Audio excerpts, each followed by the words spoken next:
Happy Saturday. Nope. Ain't Saturday. Happy Sunday, beautiful people. Look, y'all want to hear something funny? Hold on. My eyes watering. Still get my schedule under control, right? So yesterday, just out of habit now, I got to be in class, right? I'll let y'all know. I need to be gone by 8:45, right? Class started at 9. Like to be in class at 8:45. So y'all remembered that. And y'all was so gracious to remind me. And by the way, thank you very much for that. Listen, got off, logged into class. And while I was the only one there, I'm like, oh, I'm never the first one. Everybody must be running late today. After 3 minutes passed, I'm like, surely the professor would be here, right? I'm like, then I thought about it. Girl, it's Christmas weekend. The campus is closed. I'm like, holy crap. And my son just happened to walk in here while I'm trying to, I'm like, why is everybody late to class? My oldest son, because he's there, he's in college too, right? He said, Mom, ain't nobody in class. What you doing? I'm like, you know what? Why didn't I remember that? So I'm sitting there laughing at myself, and I'm like, as soon as it hit me, I'm like, doggone it, I can still be live. So that was my bad. I forgot. Y'all didn't know. So y'all was just reminding me. So thank you very much for that. So, I had a whole morning, like, I would say twiddling my thumbs doing nothing, but any kind of free time I got, the energy is directed to somewhere, right? So I can just flow in that, but yeah. So, but anyway, happy Sunday, everybody.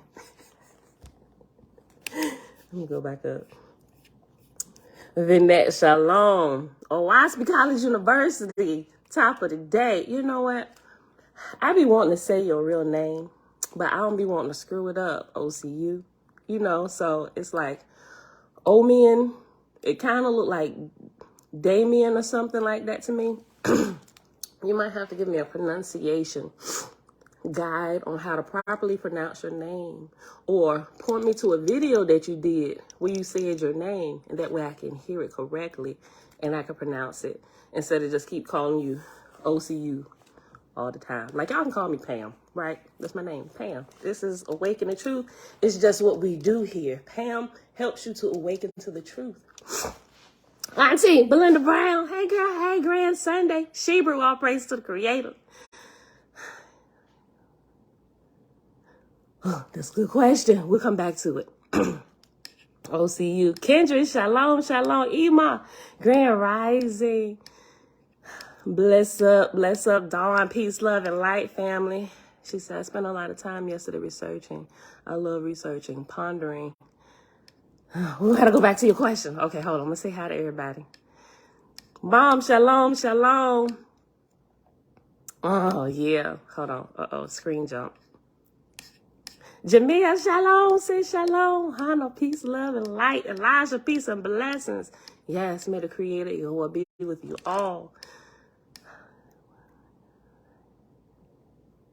Oh, yeah, we got to come back to the comment. I'm not ignoring y'all comment. I'm going to just say here to everybody, then we'll come back. Fritz, shalom, shalom. Avia, shalom. Ame. Like Owaspi. Ame. Okay. Ame. Okay, Ame. Did I say that right? Did I say it right? Ame. I think me. Yeah, me. Ame. Not like with the H. Oami. See, you messing me up. Is it Oami? Oame? Use the accent. I'm pretty bad with accents. Oame. Oami. Oami. Bruh, you gonna have to record yourself. Oh, a me. Like, a me. Oh, a me. Gotcha. Okay, oh, a me. You should have put 2 E's. Oh, a me. Okay, got it. Oh, a me. Oh, a me. Oh, a me. Okay. Top of the day, oh, me. Okay, got it. All right, y'all. Happy Sunday. It is December the 25th, also known as Christmas to everybody else across the world. Look, that's probably what threw me off, right? Because I be getting myself out of the habit of celebrating the holidays and with putting myself on creators calendar. Sometimes I be forgetting it's like the federal holidays and stuff. I'm like, oh shoot, you know. So that's probably a big part of what threw me off yesterday too. So yeah, it's crazy. But anyway, y'all, it is December 25th, 2022, day 297 of year 4 of reading through the books of the Law and the Prophets, another 4-year consecutive day count, day 1316. So today, we probably won't read it. We're just going to continue going over my notes before we finish with the book of Apollo, right? Okay, I did want to make myself one note so I don't forget. We're not going to start with Lincoln. We're going to kind of work back up to that, because if I do that, I might not finish the other stuff. I'm going to try and stay just a little bit orderly, kind of. Still might be jumping around a little bit. Okay. Oh, I wrote that already. Footnote. Okay. Throws people off. That's what I need to remember. Throws people off.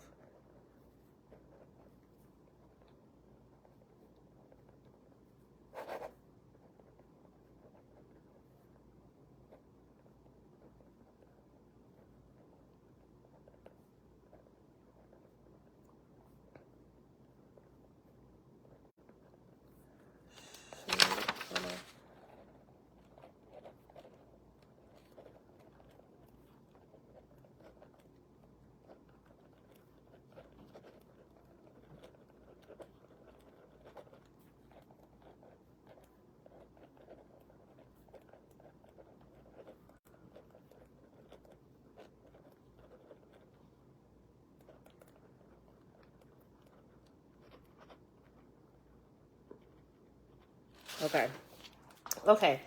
So just a quick recap. Okay, I'm gonna shut my face after this. I read the part about Lincoln yesterday. There is a whole book, the whole chapter seems off to you. I believe Susan B. Martinez. I think she did a book. I know she did one about John Newbro. Was it her? I could have that mixed up with somebody else. But somebody did a whole thing about that with Lincoln. Let's see, find Lincoln book. I think that's right. Like I said, I could be having that mixed up. I'm going to have to double check myself. I'm almost certain, because I downloaded a lot of stuff I haven't gotten to. We got to just kind of skim through. Oh, I know what I did. Oh, okay. It was about Nettie Maynard. There's a whole book written about her with more details about what happened with Lincoln inside of that book. That's what it was. And it could be one, because it was 2. Hattie Maynard's family did that book about her and what happened. It's still people in their family that's still alive today. Okay. All right. The name of the book, Jamia, can you put the name of the book? I forgot the name of it. But Jamia, put it in there for me. Okay, and I make sure I put it in the comments section. Yeah, the comment section and in community section and all that good stuff. And everybody else here today hanging out in the background. Top of the day to you. Okay. So while you go get it, Jamia, let me go back up. I'm gonna read these questions first. Okay. Owami asked, he said, what if Masons copied the info from the book of Safa like Ezra copied from the Egyptian library? Just food for thought. That's really good food for thought, isn't it? I think so. I think that's really good food for thought. Dawn said, spent a lot of time researching, spent a lot of yesterday researching. I love researching ponderings. When John Newbro went back to John Lant to get his stuff back, did John Lant already make the plates the whole book? That was one of the things I wanted to talk about today, right? You like hit it right on the head, Dawn. That's something that I didn't get to. I think I mentioned it very early. Did John Lant actually finish printing before John Newbro came back to get it? Now, actually finish. And you know something? While going through this yesterday and day before yesterday, I realized how important, like in school right now, because I'm taking a master's course, and literally every assignment that's due is a 3-page paper. Every assignment, not like, oh, answer these questions. No, every single assignment that's due is 3 pages. It has to be at least 2 to 3 pages. That's without the cover sheet and the bibliography or the references, right? And we got 3 of them due a week. So that would be 15 papers in the 5 weeks of these super fast courses on top of the paper that's due this term that I've already started on, the 15-page paper that's due. We start at the beginning of class, start researching it, and by the time we get to the end of the course with everything that we've learned every week that needs to be added into the paper. So at the end of the course, that's like my main grade right there, that paper. That's 15 pages long without the cover sheet and the bibliography or the references, whatever you want to call it, right? But by going through this and just constantly doing it every week, I'm like, who thought about doing this stupid crap? Like, I'm complaining, but I'm doing the work because I don't want to fail. But then it dawned on me on why it's really important and why I should be keeping all my references together. Now, I've been researching for a while and I just kind of have it different places. But I'm like, holy crap. You know what? And I thought about school and what they make us do and how they check. Like, nope, that's wrong. Put it back. I'm like, you know what? Ooh, you lucky the professor. I really want to pass this course. It's like you got to critique everything, which is good, right? So I'm learning something about myself, which I also found in here when I brought stuff out, the different questions. It would seem contradictory, but I'm like, okay, wait a minute, Pam. Those questions, like my husband said, he said, well, did it help you? I said, well, yeah. He said, well, and it was supposed to happen that way. Take what they're saying, the feedback, whether you think is good feedback or bad feedback, look at it. Look at what you're doing. Adjust if need be. I'm like, you're right. Okay. Right. So taking all of that feedback from this and what my professor is saying, like he's really plucking my nerves at this point. This is just like the second week of class. I got a good dose of it with my first professor in the first class. I'm like, bruh, y'all doing the most, but they really not. And I see why now. Like, I really appreciate it now, what they did and how the courses are set up, because keeping all my notes together, going back, searching through this, I'm like, holy crap, I really should be implementing what they're teaching me to do here to keep all my stuff together. And as I go, put the references so I don't be like, oh man, what was that? Because I find myself doing that a lot. I'm like, you know what? Oh, this is really, really good, which is probably why I had the inkling or the feeling, Pamela, we're going to need to put you back in college, because you're not picking these skills up. It's like you're not getting through osmosis through us. So we're going to need to give you a physical teacher to make you do this, right? So now I see it. I'm thinking about, I'm like, holy crap, all of that. Oh my gosh, all my research. What if I would have kept it together?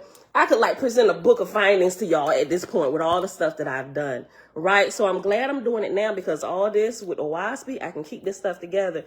Like Susan's book. Sorry, Facebook. I was trying to get that off my screen.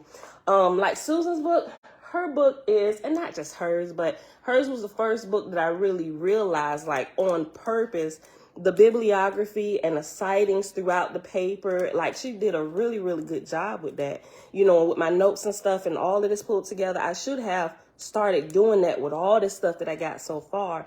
Like it would be really helpful. So once we get done with the end of all this research and pulling out the added stuff and finding things that were redacted, we could possibly like, look, look at what we did. People can just like add to that, right? Like, this is what I found. This is my research, right? Okay, so back to the question. Did John Lant already finish printing the complete manuscript that John Newbrough gave to him?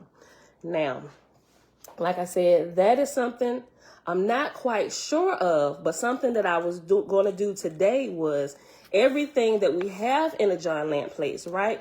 Every book that's included in here, every book that's finished inside of the John Lant plate is a complete book. So we're going to have to verify that book by book, right? We need to look at the books that are in the John Lant plates, right? Write down all the titles, go through them, look at the end of the chapter, right? Because a printer, when you give them a work to print, they're not, like I said, they're not editors. They're not doing any of that stuff editors would do. They're not adding stuff. They're not removing stuff. All they're doing is doing the job that you paid them to do. Make copies of this for me, please, and thank you. Right? And that's all they're going to do. And then they're going to hand it back to you. If it's errors in it, they're going to hand it back to you, errors and all. So they can't get mad with the printer. That's a step that should have been handled before it got to me. Right? So he wouldn't have, that's not his job. He wouldn't have been adding stuff, taking away stuff. I'm going to get this back to him. This is going to be missing. He wouldn't have did any of that. Right? So when we go through and verify all of the books that's in the John Lant plates versus what we see in the other editions. Now, if it gets to, like I said, in here, aside from the list of plates, the last book is the Book of Discipline, right? The Book of Discipline. And then it begins the appendix, right? And the appendix has like the Book of Knowledge and Aranathan, where they said, well, we're not sure if this was a part of the original or if not, right? And then they start going in the comments, at least here in the introduction of the Lois of Big Blue, they give you all of the insights that they've come up with, right? But even they said that they aren't completely sure, right? So that's why it's not a part of, the main portions of it. So let me see real quick. If somebody already, does this have the Book of Discipline, the John Lant plates? Let me look real quick. Because anything, if it is, and I'm going to look and see, hold on. I'm going to look and see if the Book of Discipline in here. I was going to do this today, but I might as well do it like live right now. If it is in here, books, John Lant plates. Okay, so I'm going to scroll all the way to the bottom. Boom. Gotta load. I'm gonna scroll all the way to the bottom. I'm gonna find the last book. That's a big indicator about anything else. Anything else. Okay. The Book of E.S.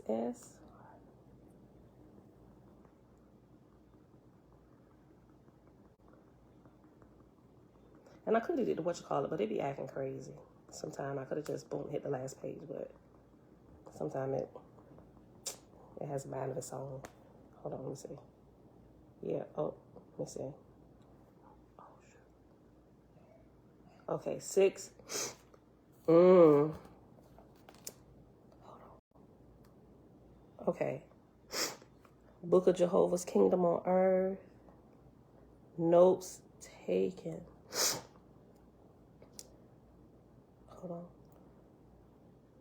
Hold on, some notes. Notes, Book of Jehovah's Kingdom on Earth. End of Book of Jehovah's Kingdom on Earth. So it looks like, okay, and within the Book of Jehovah's Kingdom on Earth is the Book of Shalom. So it looks like, unless it's out of order from what we have here.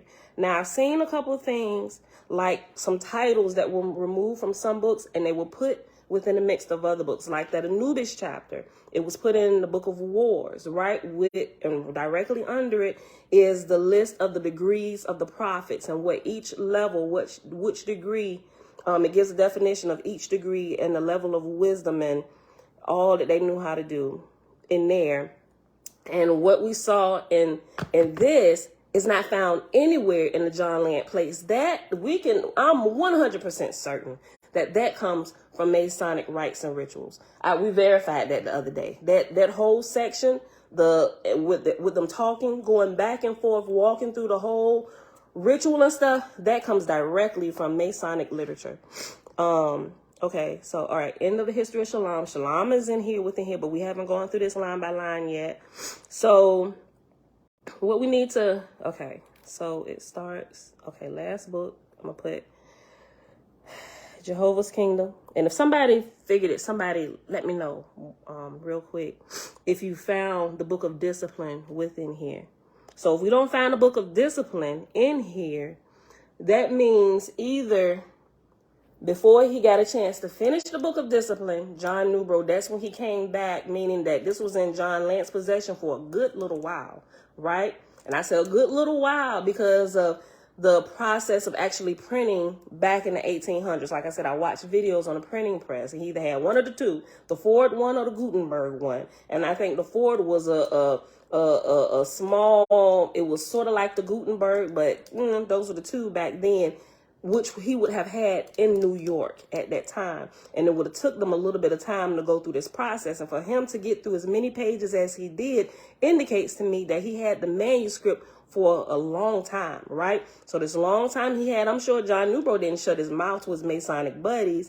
And by the time, it just gave him enough time to get back and get his document, which could have not been completed. And if it hasn't been completed, I'll know by the end of the day if y'all don't find it first while we're here. If the book of discipline, I wish there was a way to search this and I could just type it in real quick, but for this it's not. Okay, so that's what we need to look for. Look for book of discipline.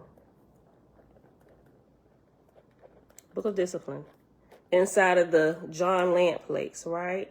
And if it's in here, if it is in here, that's an indication to me that a few other things could be out of order. So I need to go through and literally write down or type out every single book that we find in the John Lant plates. And then we need to go back and verify that all of the books do exist in here, right? And we need to look at the order that it was in here versus the order that was here. And then we'll know exactly where we're at that point. But by saying all of that, every book that's in the John Lant plates that has been completed has been completed. And that's what was to be given to the masses. Remember, don't look at this, don't read it until we're done. And then when we're done with the whole overshadowing event, you read it, then take it to a printer, get it printed, right? He was super excited, still super obedient to the heavenly overshadowing that was happening to him. Book of Inspiration. Hold on. Jehovah's Kingdom on Earth. Inspiration. Okay. Judgment. Book of Judgment. Okay. So he would have had, he was still like super excited. Hey, John, listen, look, print this, bro. So he wouldn't have had Book of Jehovah. Oh, no, I'm sorry. What was that?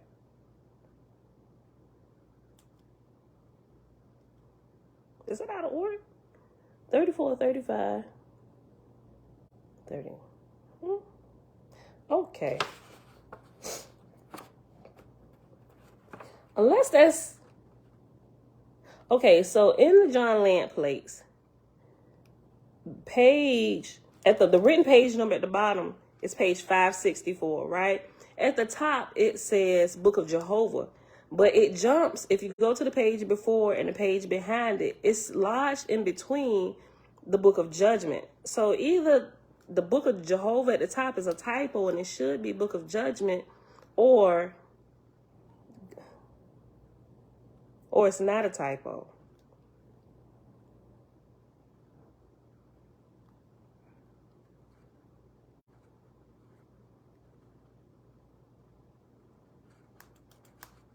Hold on, let me write that page number down so I can go back.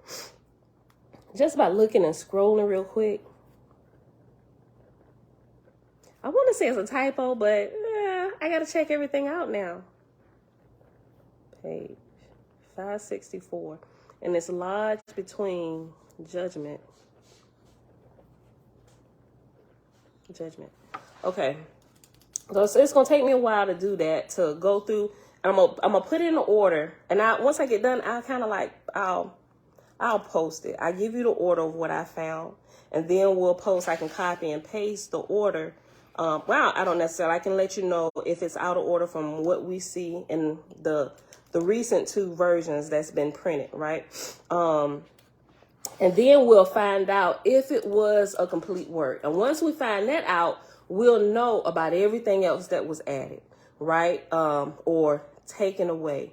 That means that everything that came after that was not a part, at least in my determination. And somebody let me know if that's wrong, right? If we find that the John Lant plate, based on the books and the order in here, if all of the books are here, right? The only book that we're looking for right now, just from just scrolling through real quick, it would be the Book of Discipline, because it's the last book before the appendix starts. So if the Book of Discipline is in here, like I said, if it is in here but it's out of order, that means we need to verify all the other chapters, right? But if it's in here, that means that every book that's in here that says end of chapter, that was it. That was the original overshadowing, right? All them extra verses and stuff that are added in there or taken away, that happened after this. And we know this to be an original manuscript of some sort. And like I said, I believe it's the original manuscript because it has the corrections and he didn't have correction tape. How do I know he didn't have correction tape? Because he used X's. Anybody that ever used a typewriter, either your typewriter has correction tape or you ran out of correction tape where you couldn't white out the word, white it out and write the word, spell it correctly. If you didn't have that, what do you put? X, X, X, X, and that's what he has, right? It has all of that through there, which lets me know that this is a typewritten, this document was typed on a typewriter, and the lines are not as straight. So we know, like I said, if you ever use a typewriter, you know that this was produced, what we have here, that the New Mexico calls the John Lant plants, is an actual typewritten manuscript from a typewriter. Yes, baby. Huh?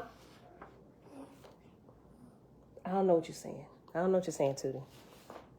Go ask your daddy. Okay. Wake him up. Wake him up. Wake daddy up. Tell Elijah to get up. So that's that. So there's a really good question, Dawn, that, like I said, we was going to hit on that today. We need to find out, right? Because now all the other books, the whole point of doing this, it's not to push people away from Owaspy. I've come to fall in love with Owaspy. The wisdom that's in it, it has helped me grow leaps and bounds in these last few months since I first heard the word Owaspy, right? That is not what I'm trying to do. But what I'm trying to do is the same thing that I did while I was breaking a strong delusion, when I was breaking out of Christianity and all the garbage. I'm trying to separate truth from error so I can continue to grow, right? Hold on. I'm sorry, y'all was saying stuff. Hold on. Okay, my thing was all the way at the top. I didn't know y'all was saying stuff. Okay. Don,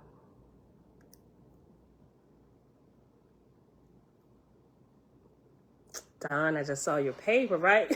And if you get jazz and decide to get your doctorates, which I am, like that is, but I ain't even thinking about that. I was actually rethinking that because of all the papers I got to write. I'm like, this life is not for me. Because I'm like, I gotta do a whole dissertation because I've already looked at what I would have to do, and I just get weak in the knees, and I'm just like, you know how much time I got to put into that? I'm already stretched for time now. Yeah, but yeah, okay. Ali, shalom. Take my grand rising, sis. Angelique, good day, good day. Hold on, I missed a couple people. Yes, girl, you keep hitting me on my leg, boy. Prince, shalom. You want an apple? Elijah.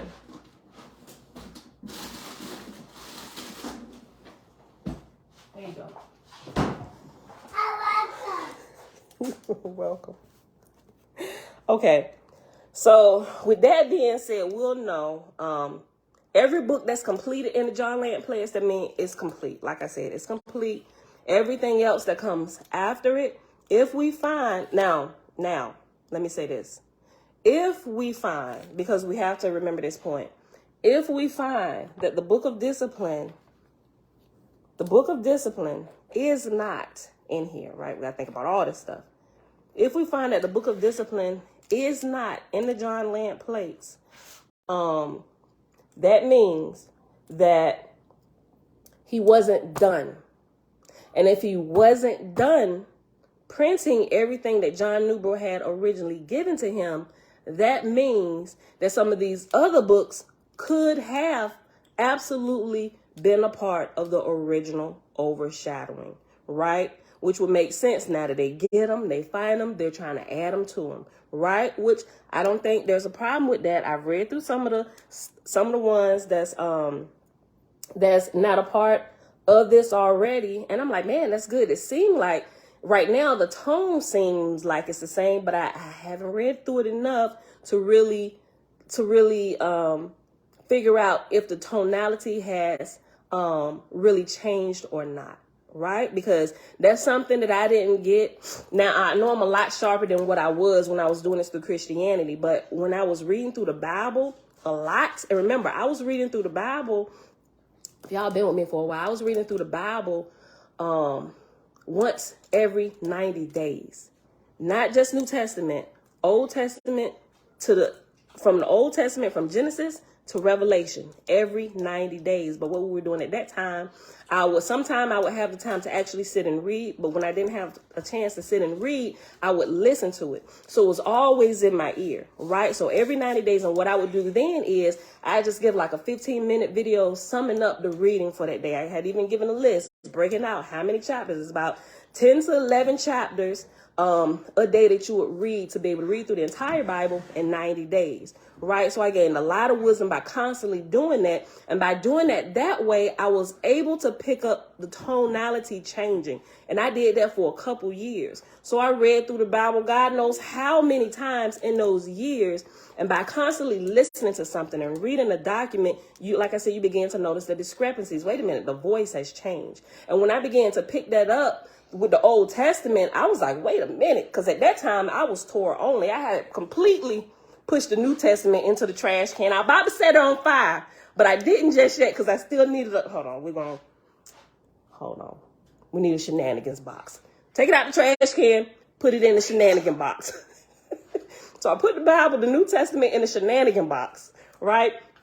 Which we found out there was a bunch of shenanigans. Remember when we read through Caesar's Messiah and Shakespeare and all of that stuff? We learned about who wrote the different books and everything. That's when we went through that phase, right? So I was like, wait a minute. And I realized, you want what, girl? Paper towel. You said that so good. First, I thought you said baby doll. You said paper towel. There you go. But then what I found out was the New Testament was, it had, you can call leaven that seeped through from the Old Testament, preparing you for the biggest blood sacrifice ever that was forbidden by our Creator. You went from animal sacrifice, the animal sacrifices prepared you, indulge your senses to, it prepared you to accept a human sacrifice, right? So I'm glad I didn't set it on fire. I had to make that connection. And then it was like a whole nother level of revelation had opened up. I'm like, holy crap. I'm like, from the very beginning, they've been preparing you to do this ultimate act of blasphemy against our Creator by now becoming cannibals, eat my flesh and drink my blood. I'm like, what? We ain't even supposed to be eating flesh. What are you doing? What have we been doing? Right? And that's how it was. Like, I get real animated when I be studying and all this stuff hit me. I'm like, holy crap. If I had kept all my references together from that point, oh my gosh, it would probably, I don't know. But all of that stuff with the feeling and all of that I got, I'm applying that same mode of research going through a WASPy, right? And some people may think this is weird, but I still love the Bible. I really do, because it's helped me through a lot. There are some truths in there that are priceless, right? They're timeless. And most of those you find in the Psalms and in the Proverbs, right? But it helped me those two books helped me work out like a lot of fears in my research and just in my waking life with just things I was dealing with personally and getting over biases and all these other things, right? So I'm not going through all this to turn anybody away from Owaspy, right? It should be a part, it should be a tool in our growth that we use, but we need to be able to decipher truth from error while we're using it, right? And I haven't really found anything wrong in here at all. Even some of the stuff they add, it's just like, ooh, that's just like icing on the cake, right? But we don't really want a lot of icing, right? It runs your sugar up, and too much of a good thing can be bad. Now you got diabetes, right? Look, so with that being said, like I said, we just want to decipher truth from error and make sure we got the tools that we need so we can be most efficient while we grow, right? And I'm sure we ain't gonna be here in Owaspy forever. We're just gonna keep growing, right? This is the time period we're just doing Owaspy. And I think we really may go into, I don't know yet. It just depends on where we at when we get to the end of this, right? Because if we find out that, John Lant, in fact, did not finish the complete printing of everything, then we may read the Apocryphal to Owaspy.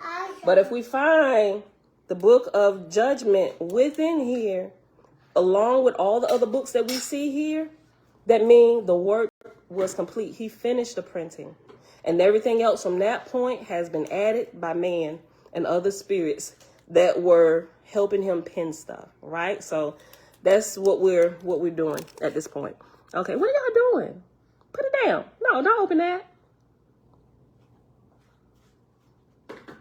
You too. Thank you. We definitely need more than 24 hours in a day. Okay, let me go back up. Oh, that's a good point. Shebrew said, once you remove a paper from a typewriter, it's very hard to align it correctly. It really is, especially if you don't use a typewriter a lot. If you use it a lot, you're able to get it lined up if you're paying attention to the lines and that little plastic piece that kind of gives you an alignment, right? Most people, they don't pay attention. They just put it in. You know, I did that at first, so I realized, oh, shoot, this helps us to align it properly. Right? Most people don't do that. It's like I said, if they don't use it a lot. Okay. And we know that John Newbro, before he started typing this out, he didn't have much experience with the typewriter. How do we know? Because he said it. He said it. Hold on. He said,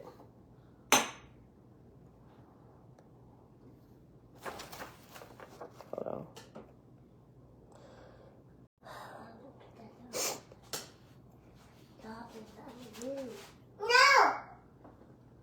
Because at first, before he started typing, he said his hands would fly off into tantrums.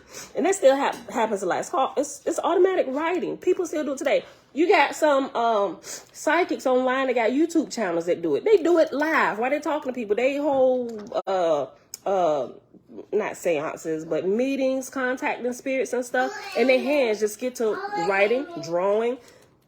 And then what they're drawing, they say, this picture that's, coming through looks like or these words, I'm like, yo, this is crazy. But it absolutely happens. Hold on. He was instructed to get a typewriter. It's in here somewhere. Hold on. Here it go. The second paragraph, 1, 2, 3, 4. The fourth line on page 18, the letter in the introduction, the last page of the introduction of Owaspy in big blue. The second paragraph, 1, 2, 3, 4, the fourth line down at the end of the sentence. I was directed to get a typewriter which writes by keys like a piano. This I did, and I applied myself industriously to learn it, but with only indifferent success. Right? So all of these things you got to remember. You got to remember some of these points that he said himself, right? It's a big clue, and it helps us along in trying to find out all of this stuff, right? On if it was complete, if it's not. I'm sure that we're going to find out if this is actually the complete manuscript, the John Lant plates, or if something was missing. There's just some points we need to connect, and we need to really pay attention to some of the stuff he said himself that was quoted. That's what I feel like. We really need to pay attention to some of the things he said, and I haven't gotten through everything that he said, right? So, because it's I'm gonna read Susan's book that she did on John Newbro. Oh shoot, where's my camera? Oh, wasn't that plugged in? We need to look at some of that stuff, all of those things, and it'll help us bring the big picture together. Okay, so I think that's enough of that. The next point I want to bring out. Yes, I agree with that. Thank you, Jamia. Anybody that want to get in on the investigation, we'll call the great investigation of John Newbro and John Lant, something like that. Yeah, y'all be looking too, because sometimes I miss stuff. I miss points, right? So it's good to have everybody's feedback. So anybody that want to look, that's what we need to find out. We need to look through the John Lant plates, the PDF that I shared with everybody that I got from the college. We need to list all the books that are in here.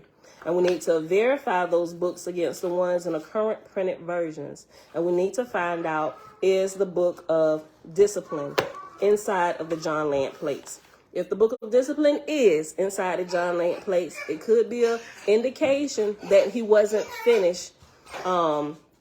He wasn't finished before John Newbro came back and got the book. Right, which also means there are some books that are out of order, because the book of discipline is the last book that's in here in the printed version, and then it goes into the appendix and other things that could possibly be missing, right? I know that's a mouthful, maybe I'll type that out. Or you can just come back and rewind this video to get that point. So okay, something, let me get my charger real quick, for my phone died. It was plugged in, but apparently I must pull it out. Hold on.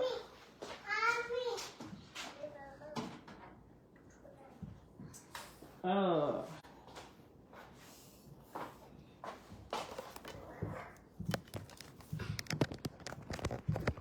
shoot, I forgot. I gotta go get my extension because it don't plug in my laptop. Hold on.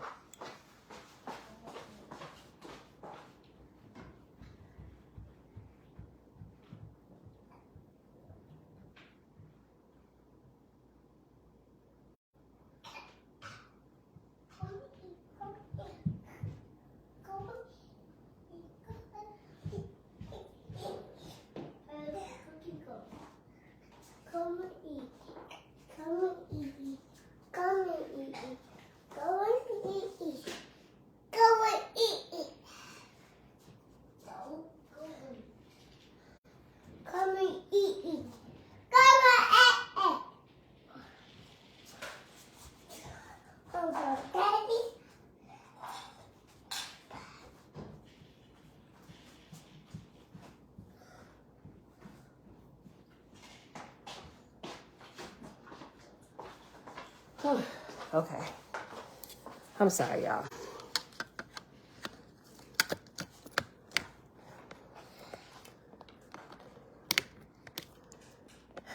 Danny said that would be the easiest part. Look, I already did my dissertation with all this research.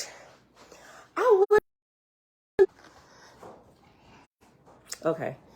I had to put my code in. I wonder if I could use this. I don't know. If so, look, I'm gonna go ahead and start working on this thing, pulling all my stuff together, actually sitting there pulling it together. I don't know. If so, though, we might. Look, and if I'm allowed to, if I can pick any topic, if I can pick any topic, I think I'm gonna use this, right? Oh my gosh. I'm gonna have all y'all listen. Everybody that's been help me with stuff, I'm gonna put y'all YouTube channel page, all that stuff, but I gotta check. It could be, look, it could be the beginning of the Creative Gang one that we should be putting together, right? This is good. I don't know. Let me get back on track. Okay. So that's what we're looking for that, to find out if this was completed. Because if this was a completed work, then we need to think about what we're going to do next. Right? Take the completed work, pull all the things from there. I don't know that we'll ever find out why they added all the embellishments and stuff. People got their own reasons for doing things. A lot of times it's to control the masses. They want to take ownership of stuff. It's a lot of different things. Okay. So the first thing, let's go back to this thing that I wanted to read y'all yesterday. That I mentioned, this.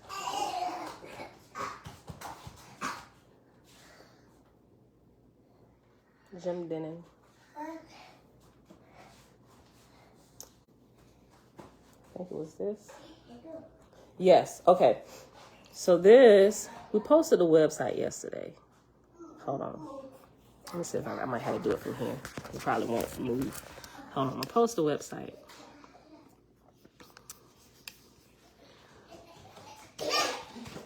Hold on 1 second.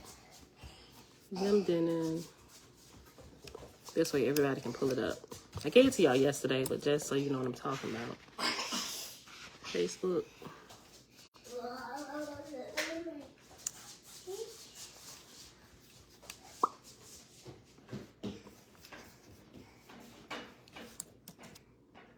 Okay, that comes from the Angel Fire website. And it's a lot of good stuff on the Angel Fire website. I came across them some years ago with some other stuff that I was researching. And they normally, they have a lot of references. That's not coming up. Okay, hold on. I might have to just pull this up on the other page for Facebook so they can get the link.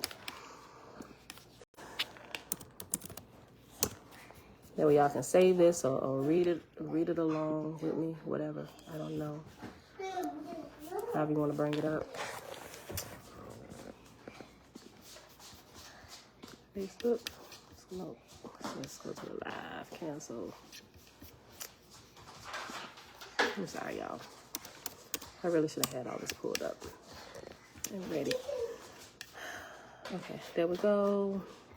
All right, here we go. Comment. All right. What? This URL goes against our community standards and spam. Hold on. Tiny URL. Let's see if we can do this. Give me a new URL. Hold on. Let me see if I can give y'all a customized link.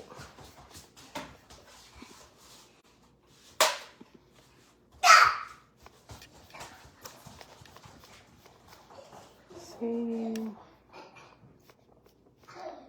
Copy.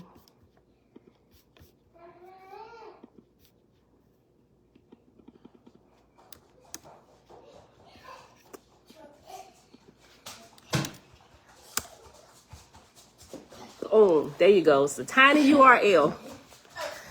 That is tinyurl.com. Is great when you want to put stuff, you share stuff, because Facebook sometimes don't let you post links, and YouTube as well.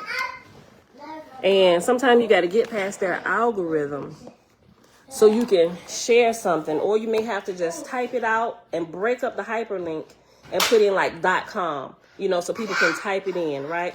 I don't know. It's blocked everywhere. It says blocked everywhere. I wonder why. I think it's a lot of truth up there. What you'll also find out if you go to, hey, little boy, get your feet off my chair. Matter of fact, get off my chair. Get up. I ain't laughing. Get up. If I kick you out of here. What you'll also find, you know, it goes into, y'all may have seen it, but I just came across it. They have a lot of information that shows some of the discovery of pan over round by Japan. They have found remnants of pan, like what we're reading here. Matter of fact, I started a note page on this last night, so I wouldn't forget to come back to it. And there's a gentleman you should look into. he wrote actually some books about this research, and he was wondering why this wasn't mainstream news to where people in America could find out about what was happening over in Japan and these structures, underwater pyramids, y'all. Have y'all heard about this? They got some pictures. This dude wrote quite a few different books about it, the research. He gives a lot of, and I know we ain't getting off, but it's a part of all of this, y'all. It's a part of all of this, right? Which leads me back to this whole Lincoln thing and the Cosmon era. The gentleman's name is, remember this name, his name is Frank Joseph. The destruction of Atlantis, and somebody asked me a question a few weeks ago, is Atlantis the same thing as Pan, as what Owaski was describing? I was like, I'm not sure yet, because I'm still like early on in my research, so I wasn't sure if Atlantis was another name for Pan or the lost civilization of Lemuria, right? So, but I'm thinking now that it's close. It's in the It's in the ballpark of this, but it's referring to the remnants of Pan. And he said it's not. Atlantis is not. Okay. But they have some stuff in here where they're talking about the Pan, because he talks about Pangea, which is shortened or a longer word that they created for Pan, right? But I thought this was interesting, and I'm gonna get these reference materials, a couple books. I'll share this with y'all, because I made a whole page. I'm gonna have to put it in the community section and make a separate post on Facebook so y'all can see what I'm talking about. But that's the gentleman's name, Frank Joseph. The first one I saw is the lost civilization of Lemuria, right? And although it's not, there were some key things that I saw in what he was talking about that I learned about Pan. So that's why I'm like, I think it's in a ballpark what he's saying. If it's not the actual place, it's definitely close. He's close. Atlantis is now decoded as I forget how to pronounce that. Mauritania. A perfect show. It's now on YouTube. Okay, I'm gonna have to look at that. But it's somewhere in the ballpark of something, because they're showing, and like I said, they have a few pictures. The underwater pyramids over here that they found in Japan. There's a whole link. I'll share all this, but let's get back to this. But I thought that was interesting with what we read here in Owaski, and how, like, here in the Cosmon era, a lot of these things were going to begin to surface, right? But some of these things, at least from my understanding, America, us over here, still don't really know about, because they don't broadcast it. They had a couple links for CNN where they mention it, but they didn't make a big deal out of it, right? But I thought it was pretty interesting. Okay, so I need this. That link that I just gave y'all.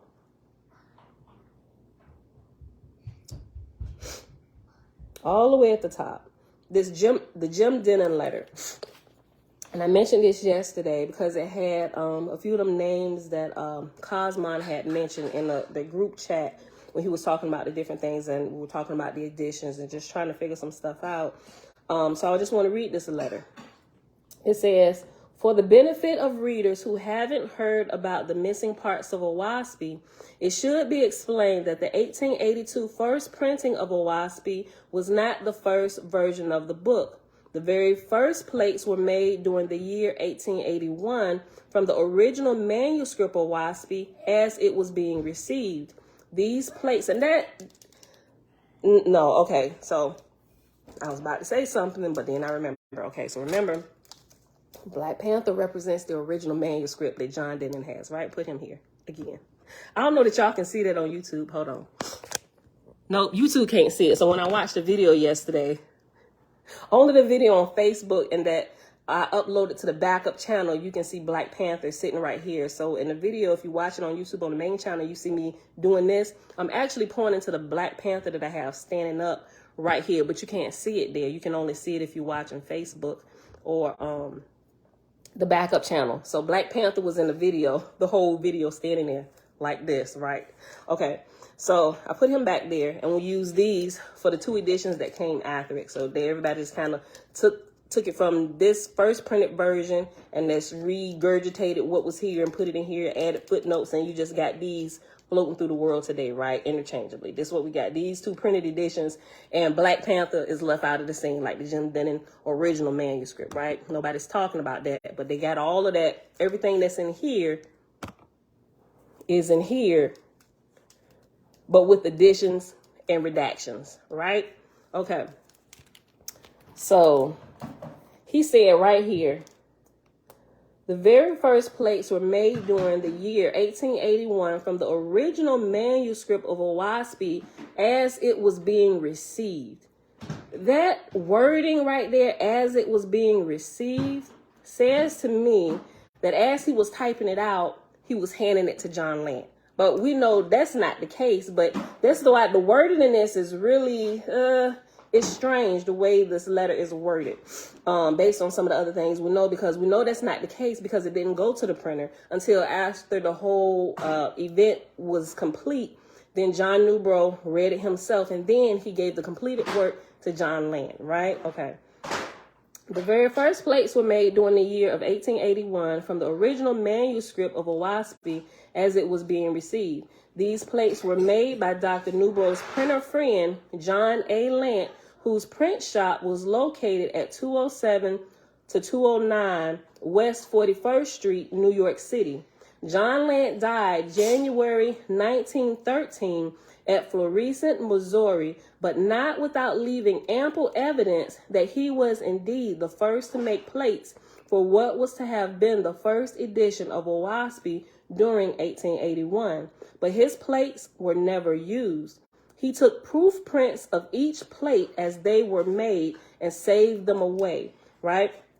So he would have had a printed copy, not just the copper or the metal or whatever type of material he used for those plates, right? He had the actual plate, the metal, and after he created the metal, and I'll share a video on how they do that, right? Share print video, printer, 1800 printer video, printer video. It's like 6 minutes long, right?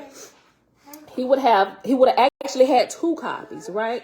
He would have actually had his plates, which they're indented forever. He would have had that, plus as he made the plate, he made a paper copy of that and he put it away, right? So he had his own copy plus the manuscript that John Newbro gave to him, Brian Joe Shalom, right? So it would have been the plates. So it's a big talk about these copper plates, aluminum metal plates at the bottom of somebody's chest somewhere, right?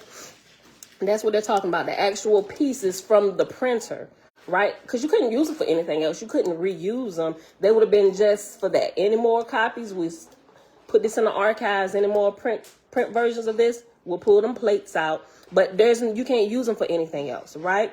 So which is why if somebody does indeed have those plates, they purchase them because you couldn't use them for anything else, right? If I'm not thinking about a watch, yeah, I'll sell them, I'll give them to you, right? If it holds no value to certain people. Okay. John Lant died in January 1913 at Florissant, Missouri, but not without leaving ample evidence that he was indeed the first to make plates for what was to have been the first edition of Owaspy during 1881.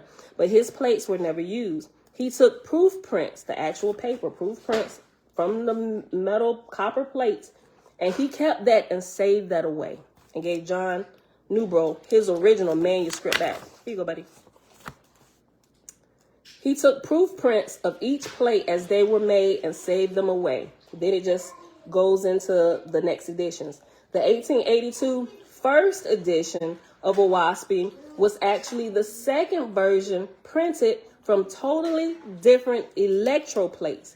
So John's plates that he had designed, it take you a while to make the plates to print a page, right? When you watch this video, you will see how much time it takes to make a plate because you have to reproduce every letter in the order on this copper plate to print one page. So John Lant would have had to retype Owaspy all over himself to make the indentions on these plates, right? So He was the only one that did that. So I'm sorry, I said that wrong. What he did was not used. When John Newbrough took the manuscript back, he gave it to another printer, and they went through the same process. It's a different set of plates that all these other editions of Owaspy, the first and the second, which was actually the second and the third, that's what they were printed from, a totally different set of electroplates. John Lant's plates, the original OGs, they were stored away. Nobody ever used them, right? The 1882 first edition of Owaspy was actually the second version printed from totally different electrotypes. The 1891 second edition was revised from the 1882 edition. Right? They exchanging information. Forgetting about the Black Panther, John Lant, and the OG, the originals. Email you back. And they just doing this, right? Completely different plates. Look. The 1891 second edition was revised from the 1882 version, printed from still newer plates, which was really the third version. So you got 3 sets of plates out here. The OG plates, remember, think about, that's what I'm gonna show this video to y'all from how the printing press was done, how they actually made copies of stuff. They would have had to retype Owaspy over again. Right? So there are 3 sets of plates. And here's what we need to figure out. Now that we know that there are 3 sets of print plates, how do we know that the plates that were at the bottom of the chest actually belong to John Lant? They could have come from one of the last 2 printers that retyped Owaspy on their printing press, right? So that's what we need to verify. All these different questions start coming up when we start looking into the details of how this was even reproduced, right? And this is not something like we got printers today. We just take a piece of paper.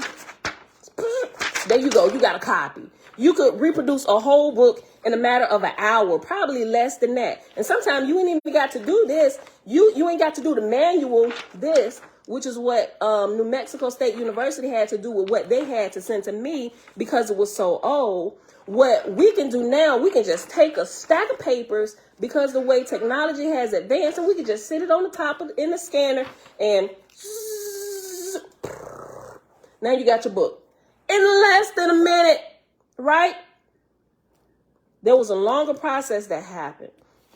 So the more I'm researching this, the more questions are popping up. And said chest could not even have the original John Lant plates in them. It could be the plates from one of these 2 printers that went through the same process of retyping Owaspy on their copper plates and printing a new version.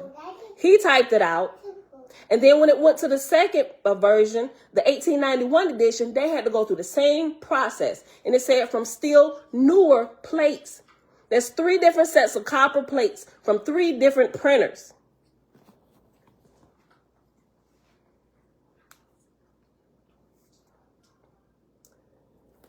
Let me go back to the first edition, which is actually the second edition. The 1882 first edition, let me go back. Go to John Lant. Let me go back up to John Lant. John Lant died in January 1913 at Florissant, Missouri, but not without leaving ample evidence that he was indeed the first to make plates for what was to have been the first edition of Owaspy during 1881, but his plates were never used. He took proof prints of each plate as they were made and saved them away. The 1882 first edition of Owaspy was actually the second version, printed from totally different electrotypes. The 1891 edition, second edition, was revised from the 1882 version, printed from still newer plates, which was really the third version. Wing Anderson purchased the 1881 second edition, third version plates from Dr. Newbrough's daughter about 1930, and it was from these that he published the blue cover editions, not this, not the lowest edition. There's a whole different blue version of Owaspy, not Big Blue, not from the lowest. And it was from hold on. Wing Anderson purchased the 1881 second edition, third version, and that didn't really kind of make any sense to me. Second edition, third version. Unless what it's saying is the 1881 second edition. So we know the only 1881 edition was John Lant, right? So that would have been the second edition of the 1881, right? Second edition in parentheses, it got third version. So he could have just put the 1891, right? Which would have been the third version of the plates, but he wrote it like this. Wing Anderson purchased the 1881 second edition, third version plates from Dr. Newbro's daughter about 1930. And if these are the plates that his daughter, John Newbro's daughter, sold to them, these are still not the John Lant plates that they're talking about that are at the bottom of this chest, where everybody's trying to get to this chest. That chest is just going to lead us back into the same circle of this. And still Black Panther over here chilling like, I'm just biding my time, waiting for the Cosmon era, for the real G's to stand up and speak the truth. And that's us, right? Look. Hold on, let me put, can y'all see him? Hold up. Wing Anderson purchased the 1881 second edition, third version plates from Dr. Newbro's daughter about 1930, and it was from these that he published the blue cover editions of Owaspy, no longer in print. The 1891 Owaspy is still available in the English edition in a smaller, handy size. After a 15-year search to find a copy of it, in 1960, Ray Palmer reprinted the 1882 Owaspy, one of these. Not this. One of these. Ray Palmer, one of these. Right? Not the OG. After a 15-year search to find a copy of it, in 1960, Ray Palmer reprinted the 1882 Owaspy, which made this oldest edition available for the first time since the 1880s. Marjorie Palmer's Amherst Press continues to publish this Owaspy, which is the current American green cover edition. Possibly, listen, he said possibly among the materials Wing Anderson received the 1891 Owaspy plates from John Newbro's daughter, he received a large 24 by 24 scrapbook with proof plates pasted in it of material not included in Owaspy. He put, these were John Lant proof sheets. The Essenes of Cosmon copied the Book of Knowledge from the contents of the Lant pages. Now, how did he verify? Either he's missing some information, he's forgetting to tell us something, but based on what I researched and what he shared with us here, these couldn't be the John Lant plates that he bought from John Newbro's daughter, right? And maybe I'm looking at it wrong. Somebody gotta, I don't know, let me read it again. Based on what I'm coming up with, I still don't think, I don't know. Maybe he could have left something out where I'm not making a connection here. Possibly among the materials Wing Anderson received with the 1891 Owaspy plates from Dr. Newbro's daughter, he received a large 24-inch by 24-inch scrapbook with proof plates pasted in it of material not included in Owaspy. These were the John Lant proof sheets. The Essenes of Cosmon copied the Book of Knowledge. No, we're looking for the Book of Discipline. Copied the Book of Knowledge from the contents of the Lant pages. This was done serially in 8 parts, separate booklets long out of print. Later, Sam Bartlett published the Book of Knowledge in one booklet. It omitted some verses, but again made the manuscript available. Other proof sheet contents appeared, by the Essenes of Cosmon magazine, the Cosmon Pioneer Bulletin, in issues dated from 1954 to 1958. After Ray Palmer's 1882 Owaspy came out, Wing published a special Cosmon newsletter, which included the letters from Dr. Newbrough and Andrew Howland and the Safa title proof sheet. This was the only Lant proof sheet ever made public. Only the contents were copied and published by, This was the only Lant proof sheet ever made public. Only the contents were copied and published by from the others. There's this extra word in there. Published by the others or published from the others. But it got by and from in there. Published by from the authors. By from the others. Okay. So what y'all think about that?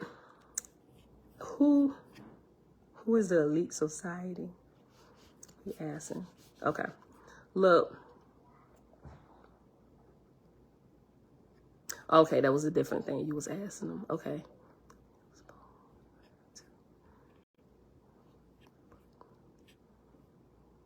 Bright insight. Okay. All right.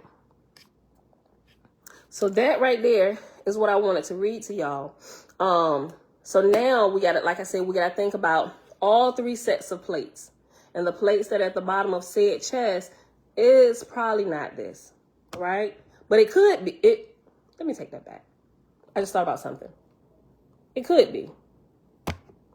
It could be because we have this. I thought about it when I talked about it a little bit more.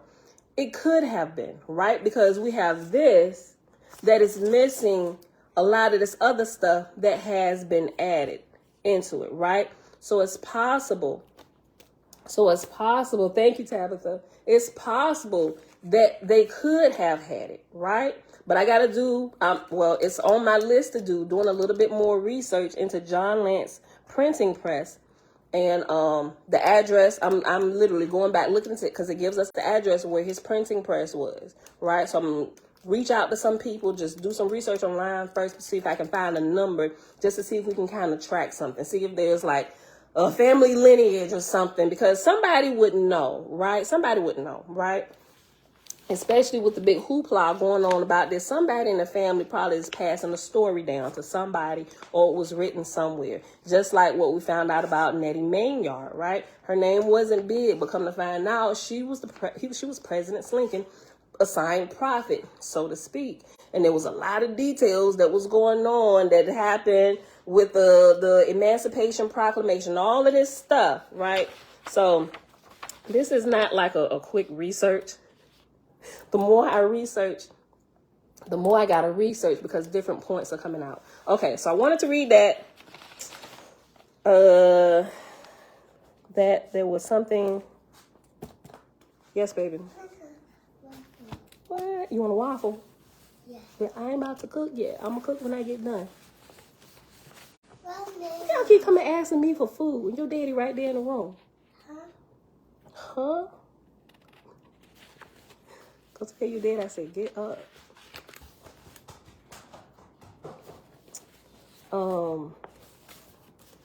What was... I think... There was another... Hold on. Where did I put it? There was another thing that I wanted to read. If not, we just go right over here to this, what you call it?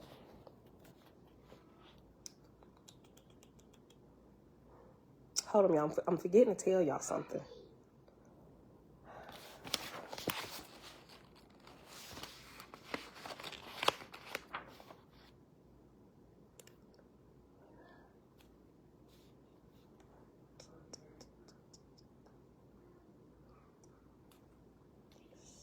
Oh, wait.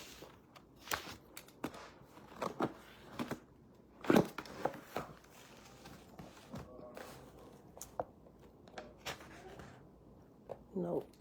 I read that yesterday. Wait, okay.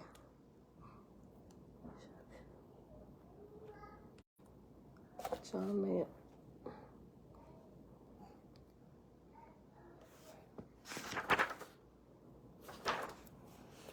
Book of Discipline. Okay.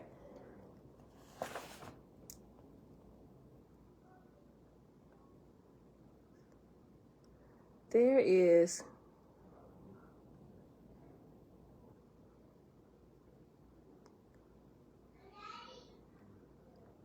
Maybe I'll just wait to say this. I need to look at this other thing about John Lant. Wait a minute. No, let me read this. Okay. Big Blue. Hold on. On page 746, at the end of the Book of Discipline, in the footnotes, right. Okay, right, okay. All right. So remember what I said, trying to figure out if the John Lant sheets, if it's a complete, if it was finished before John Newbro came back. When you go read the Book of Discipline, in here before the appendix starts, the Book of Discipline is here. But after the title, the Book of Discipline, there's a letter A, which gives us a footnote, right? That's something I said I was going back to, but now that I'm glad I used the highlighter to highlight his name, because I didn't finish writing down my thought, what I wanted to share with y'all, which is why I couldn't remember. But I put a sticky here, which had me go here. I was like, no, that wasn't it. But I looked and I saw and I remember. Okay, anyway, go to page 746 in Big Blue, right? At the beginning, Big Blue, the Book of Discipline starts on page 737, right? And there is an A after the title. So if you go to A, there are, it's just one footnote. And this gives us a little bit of insight. Let me just read it. Let me read it, then I'll make my comment. Okay. So on page 746, footnote A says, for reasons that remain unclear, the Book of Discipline was not included in the first printing of the 1882 edition of Owaspy, even though the style and quality of the text strongly suggest that it was part of the original manuscript. Since later printings of the 1882 edition did include this book as a supplementary addendum attached to the binding of the book, the editors are convinced that it had indeed been a part of the original manuscript. All versions of the 1891 editions in both America and England, as well as all subsequent editions included this book as a part of the text. It should be noted that there exist 4 apocryphal books that were never included in any edition of Owaspy at any time. 2 were definitely never a part of the original manuscript. The first was Government and Laws of Faiths and Fraternities, which was written in 1884, and the Book of Gradius, Founding of Levitica, written in 1886, long after Owaspy was published. It's interesting because I actually read through this late last night, Gradius. And the name caught my attention because when I was younger, I used to play this game, me and my family, like my mom, my dad, we used to have like tournaments on this game called Gradius, right? And it was like the spaceship game, shooting different things. So it spelled a little bit different, but it to me, it looked like Gradius. I'm like, what is this? They got something, Owaspy Gradius? You know, so it triggered childhood memories for me, right? But I read through it, and it seems like good information, but the main thing was it was written way after the original overshadowing of the Owaspy event. Before it had nothing to do with what was given to John Lant to print from the original overshadowing, right? But it was really interesting. The Government and Laws of Faiths Fraternities clearly is, to me, seems like it's taken from Masonic rituals and rites, right? Listen. It should be noted that there exist 4 apocryphal books that were never included in any edition of Owaspy at any time. 2 were definitely never a part of the original manuscript.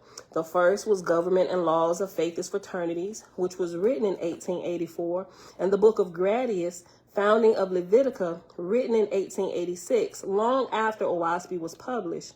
The two other books, however, are associated with the mystery surrounding the editing process prior to the publishing of the first edition in 1882, which was not the John Lant plates. This was one of these. The first one, right? I'm gonna have to go see it. I ain't seen this video. Hannah said Cosmo did a video on Gradius. I'm gonna have to go back and watch it. Let me see. The two other books, however, are associated with the mystery surrounding the editing process prior to the publishing of the first edition in 1882. It seems that a significant portion of the original manuscript was withheld merely to shorten the book to lower publication costs.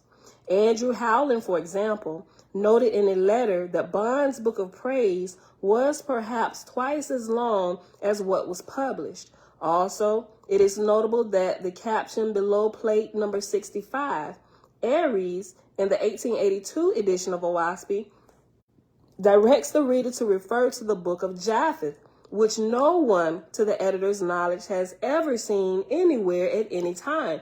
I hear Cosmo talk about this a lot, and I kind of started looking for this. I haven't been able to find it. If y'all found it recently, hook a sister up. Share it with me. Let's see. Also, it is notable that the caption below plate number 65, Aries, in the 1882 edition of Oahspe, directs the reader to refer to the Book of Japheth, which no one, to the editor's knowledge, has ever seen anywhere at any time. Unfortunately, we cannot verify this either way because the original manuscript was destroyed, but not the John Lant plates. We do know, however, that the Book of Knowledge had been part of the original manuscript because it was copied by Wing Anderson, publisher of the Blue Oahspe, from the original John Lant plates. How did Wing get a copy? Oh, wait. Remember, I just thought about it while I was about to say it out my mouth. Wing Anderson, the one who published the first printed version, remember, they waited till John Lant died, right? Remember, John Lant died. By the time John Lant died, these other two publications were already out, right? Because John died in January 1913, right? So they waited till this man died. They could have did some corroborating with him, you know, hey, man, what you got? They could have, right? We're not counting that out. They could have. But a lot of this was done after the man passed away. We do know, however, that the Book of Knowledge had been a part of the original manuscript because it was copied by Wing Anderson, publisher of the Blue Oahspe, from the original John Lant plates. A small sampling of those plates survived, and it was from that incomplete remnant that definitely the Book of Knowledge and possibly Book of Oranathan were extracted. The Book of Oranathan might have been written after Nubro was in Shalom, so its origin is more doubtful. The Book of Oranathan is hard to place in the context of Oahspe, but the Book of Knowledge had definitely been part of the Book of Ben before being edited out. The Book of Knowledge survives as a few disjointed pieces with some missing segments, but along with the Book of Oranathan have been included in the appendix. All the preceding points give further credence to the obvious fact that Oahspe is not a perfect book, but it is no secret that this was the understanding and expressed perspective of its angelic authors. Only Jehovah is perfect, and Jehovah is our only ultimate source for inspiration. We should learn from this book, but not worship it. I agree with that wholeheartedly, 100%, which is why we're doing deciphering truth and error.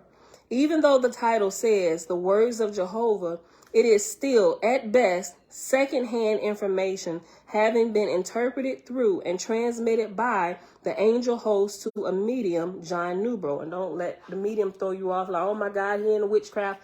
It's just another term for somebody who can hear from the spiritual realm and pass information that they hear or see or feel. Somebody could call me that, although I wouldn't use that word for me, but just because of how people been trained here in the West on what that is, I would not call myself a medium, right? Because you ain't gonna listen to nothing else I got to say. It's gonna put you in the wrong mindset. But anybody that's like a water hose is a medium, right? You take the hose. It's something a tool that you use to get the flow of what you want to its desired destination, right? And we can cut on this spigot right here. Even a spigot is a medium. Sometimes we have to connect one medium to another medium, the water hose, in order to get the water over in a direction and a place. We need to carry this from here to over here. So we need to use two mediums. The spigot, hook the hose to the spigot, carry the hose over to the desired location. Now, let the water flow.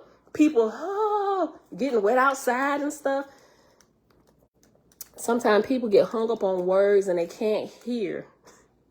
And they can't hear because of the terminology and fighting over words and not really understanding, right? You fighting over something that has nothing to do with what's being brought to you, right? So when you see them talking about John Newbro as being a medium, just simply remember he was a conduit for information. He was the one available in the right place at the right time. Body been prepared long enough to receive a higher level of vibrating, high frequency level of information. He was just the right person, right time, in a place to receive that high level vibrating information to bring here. He was the water hose. He just happened to be the closest operating water hose at the time, right?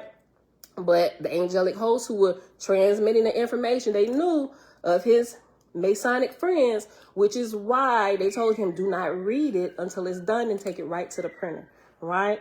They had to foresee this. So our angelic hosts, which are our brothers and sisters that have gone on before us, they have the ability, spiritual insight to see things that will happen. So they're responsible for information that they give to us based on how well we are developed, right? And can we handle it or not? Can we trust them to be obedient enough to get this here so we can help the people before they start getting the big head and stuff? And that's what started happening with John Newbro as you do a little bit more research into him. He did start getting the big head a little bit. I'm like, oh, John, he was doing so good. John, he was doing so good. I'm like, Father, help us all. Look, but that's just remember that. When people use those terms, and that's what keep a lot of people from reading this, because they key in, they hone in medium. Oh no, sis, sis, blasphemy, new age, stay away from it. Stay on the path of our Hebrew brethren and sister, and keep your head wrapped. Although I be wearing head wrap, but not like religiously, because I've just learned to love them now. And plus, I realize it helps protect my energy. So I will come here and I will keep my head covered here. When I get off here, sometime I keep it on, sometime I don't, right? But when I started my Nazarite vow back in September, I forget which year, when I was alive, there was a night that I heard start covering your hair, right? And I was just like, for what? Right? And I just thought, okay, maybe people, they coming out of the Hebrew bondage and stuff, maybe they won't listen to me if I ain't got my head covered. So I'm just like, okay, like John Newbro, just religiously cover my head for fear that I'm going to lose all the good information that you've given to me in my time of study. So I started covering my hair. But I realized it's to protect my energy, and probably a bunch of other things. And it probably had to do with some of that stuff too, because I'm sure there are some people that watch me now that they would not have been watching me if I was up here all uncovered, right?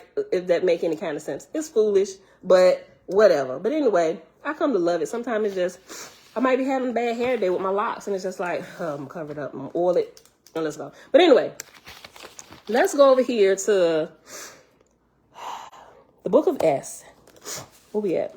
An hour and a half? Okay, so the book of S was talking about Abraham Lincoln. This is what I kind of came across while looking at some of this stuff on page 661.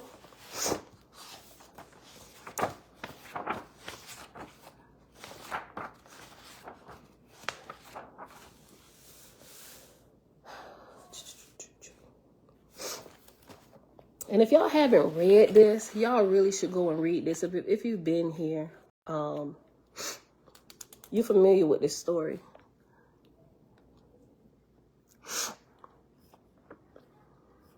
What? I missed it. The greater cycles of WASP. You see? I gotta go back and read this. The greater cycles in a WASP. Okay. All right, look. I'm trying to stay on. All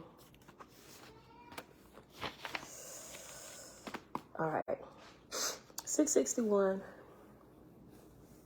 verses 5 through 18. Hold on, y'all. I need some tissue.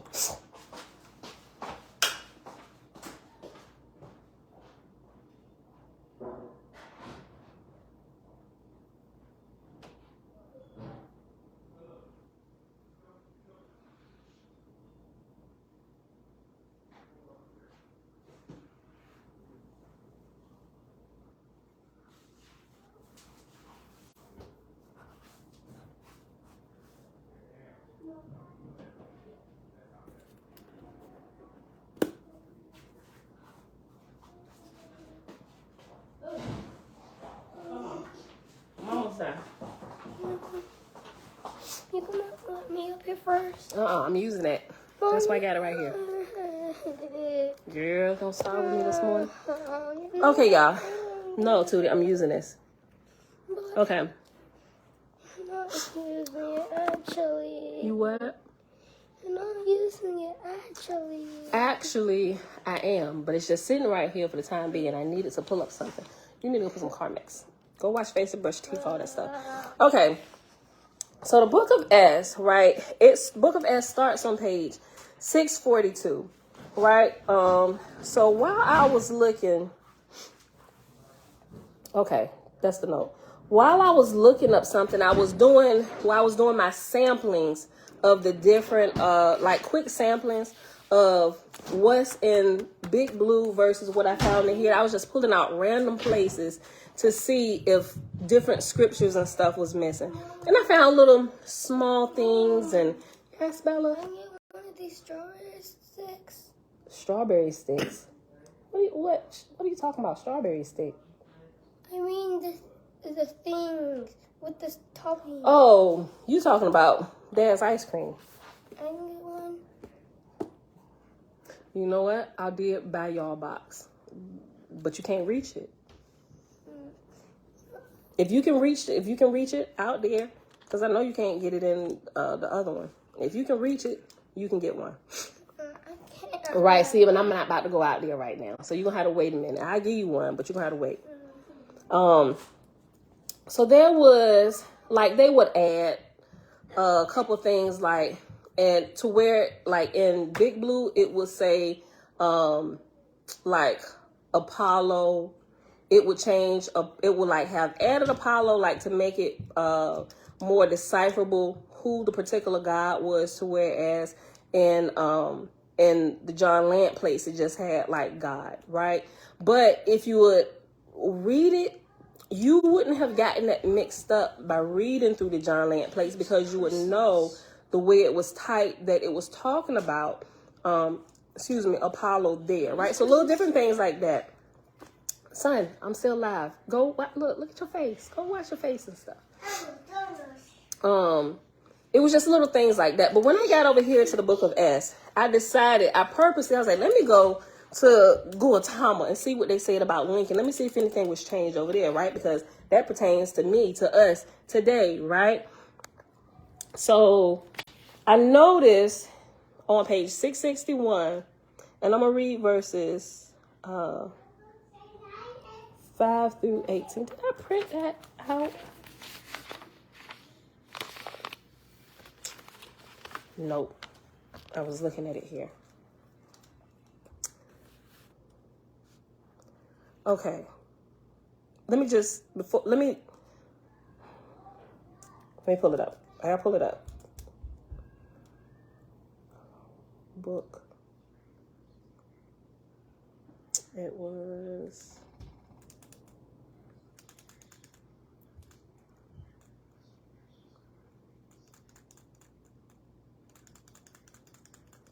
This is, wait. Okay, boom. All right. Ooh, that was fast. Okay.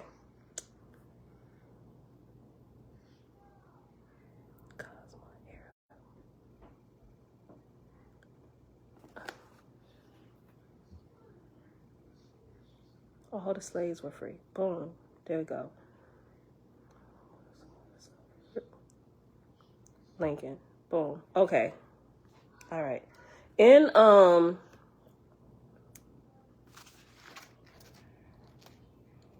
the PDF, make sure y'all got the page.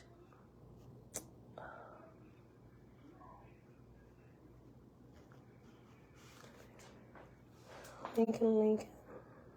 Miss Lincoln. Hold on, I'm trying to find the exact spot right here that I want y'all to look at.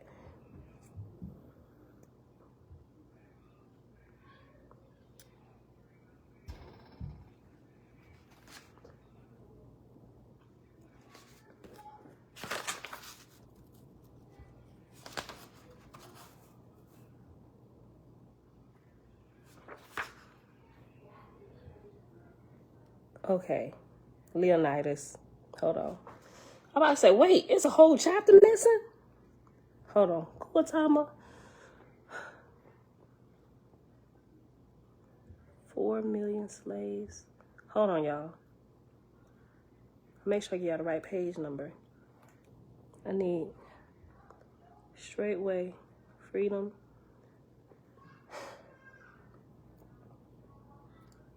Bishop, chief.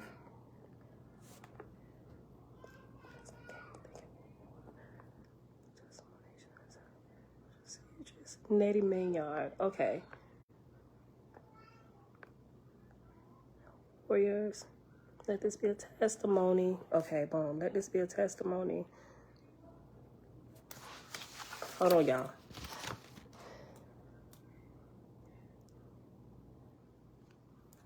I saw that. Let this be a testimony. I'm just trying to pinpoint the exact places for y'all. The slaves were free. I'm sorry, y'all. Races, all people are my people. There shall be no case. Behold, I went to the Israelites. China, Israelites. Is that too?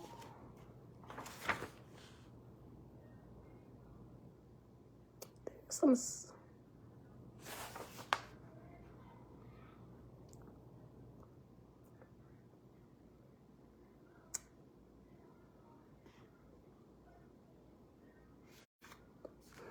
There's some stuff missing. More than what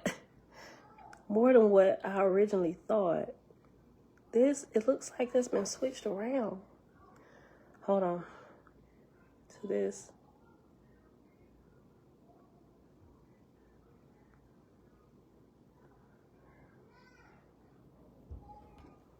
Commingled have called this era Cosmon. Let this, boom, hold on. Let this be a testimony. Let this be the beginning of the Cosmon era. Behold, nope, that's not it, because the Israelites is missing. Okay, let's just do this, because this is plucking my nerves. This is Dawn of Cosmon, Holy Council.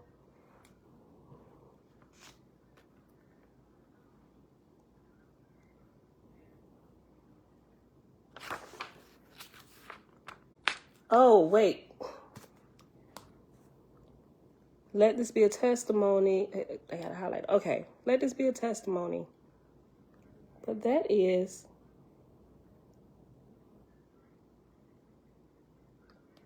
Oh, I went to the Israelites. Okay, boom. Okay. All right. Okay, now let's go back. Let me find this. Go back here.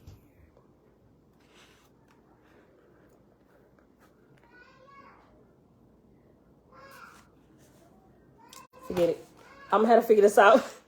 I'm gonna take too long doing this. Okay. Let me just say this part. Okay.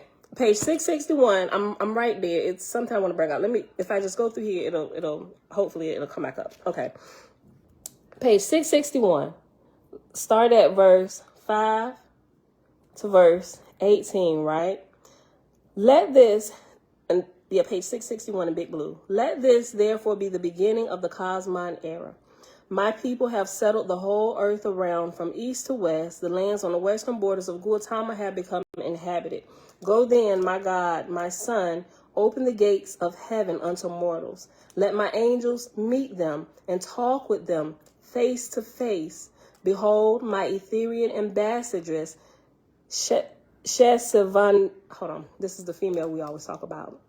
Chesavani Anathotes, come. Behold, my Etherian ambassadress, Chesavana Anathotes, cometh in a sea of fire. The ship, right here, in verse 10, this was one point I noticed. It says, the ship of the Etherian goddess was seen descending from the higher heavens, coming as an open ring to embrace the whole earth. Now here it says ship. This is what I was looking for. It says ship. But in here it says ships. So she had multiple ships coming with her. That's what I was looking for.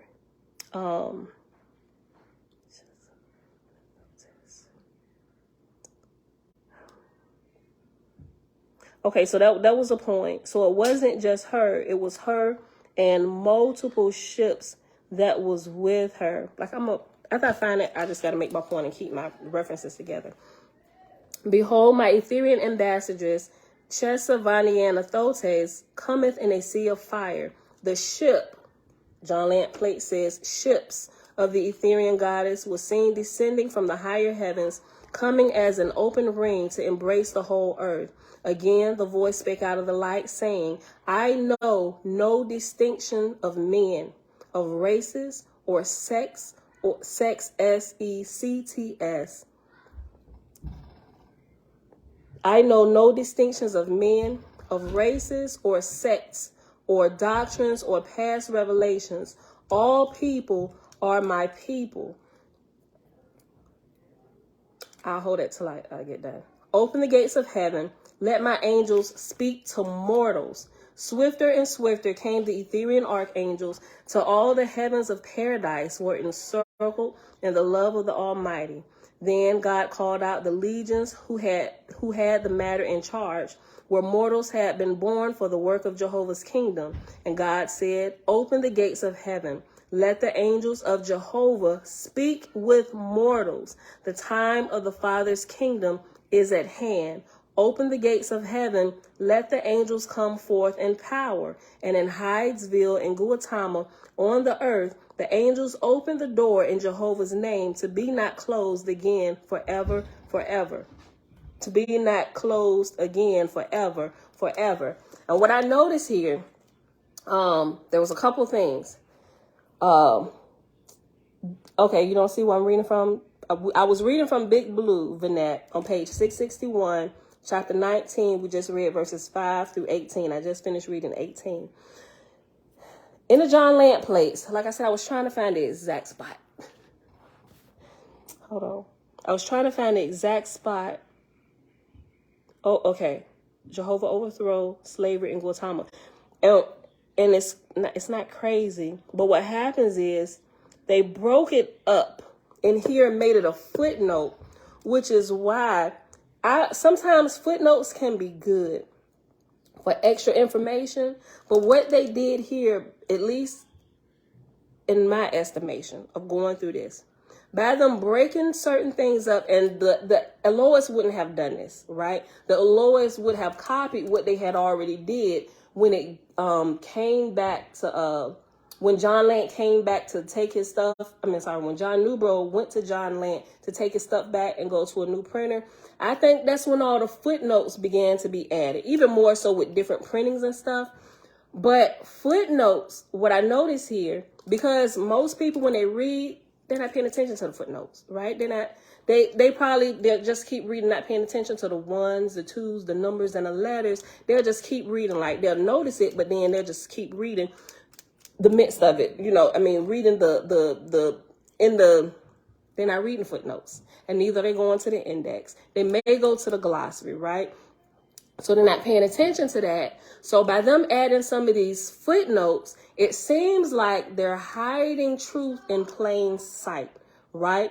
By adding footnotes, knowing most people is not going to pay attention to it and they're not going to go read it, it keeps them missing information. The information is there, but they're not paying attention to the footnotes because they haven't really been trained when they read to read through the footnotes, right? Nobody in school really ever taught me that unless you get into some research classes, but it was my mom that taught me to how to read a Thompson chain Bible and how to follow the chain references. And when you see numbers and letters, do not ignore them because it's leading you to something else about this text that's going to make the picture a whole lot more clear, right? So what happens here with the last verse, and in Hydesville, and after Hydesville, there's an H, right? Let you know that at the back of the book, there is a reference that you need to stop and read that goes along with this, right? And in Hydesville, in Gautama on the earth, the angels opened the door in Jehovah's name to be not closed. Listen, to be not closed again forever. This verse is saying a whole lot, which really gives us some insight into a lot of spiritual happenings that's happening with us and to us. And you have people who don't read the footnotes. Oh, that's New Age. Listen, the Cosmon era is we'll call it the merging of the realms, so to speak, to where we actually interact. It says face to face, like the Creator wants this interaction face to face with our brothers and sisters that are helping us along the way, right? But if you're coming from Christianity and they trained you and indoctrinated you real good, they hit you with that, thou shalt not suffer a witch to live, right? Boom. That's what kept me away from most of this stuff. But I had this stuff happening to me, not me going to search it out. Spiritual realm is happening to me, right? I'm seeing things manifest. It's like, oh, I ain't supposed to be. I'm going to be called a witch. Salem witch trials. They're going to hang me on a stake. This stuff is happening to me. I'm not searching it out. So I'm scared. I'm like, Father, oh my gosh, I didn't, oh my, you are the devil. Stop it, right? But this is exactly what is supposed to be happening to us. Not just a certain group of people, not just Israel, right? Not just black people, which is why John Newbro, being a white man, it happened to him because he's a part of Cosmon era. The Creator says, all people are my people. Talk to the mortals, talking about all of us, all caste, colors, religions, talk to them. They are one people. They are one species, right? Talk to them. Let them know, right?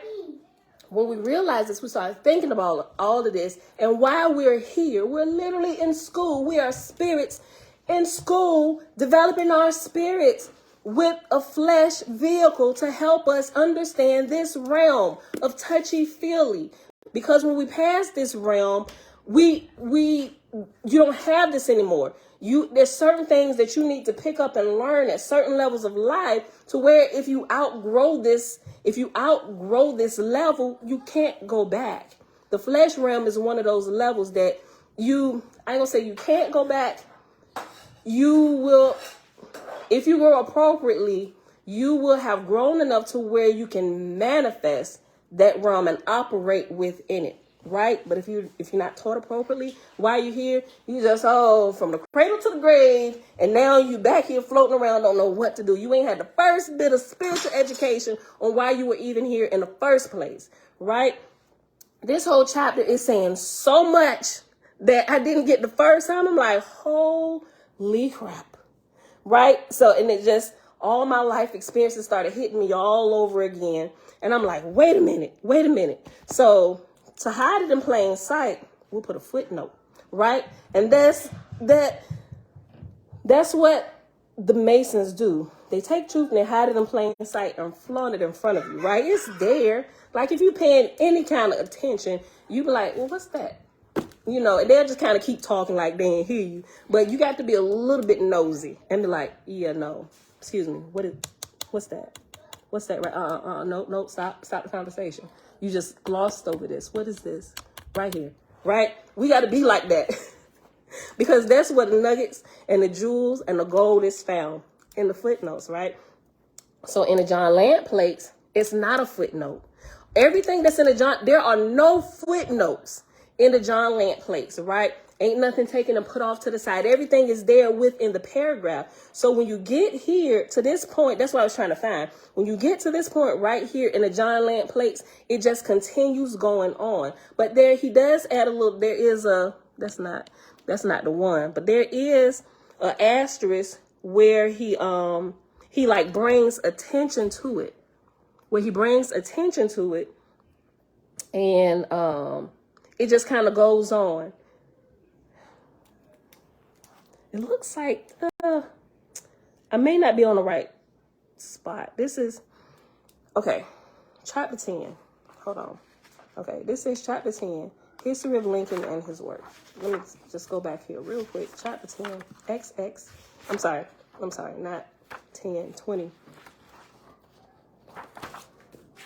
20.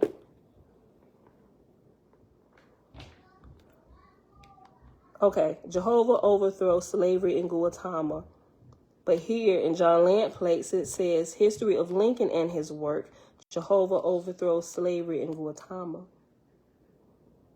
Like I said, I'm still doing this.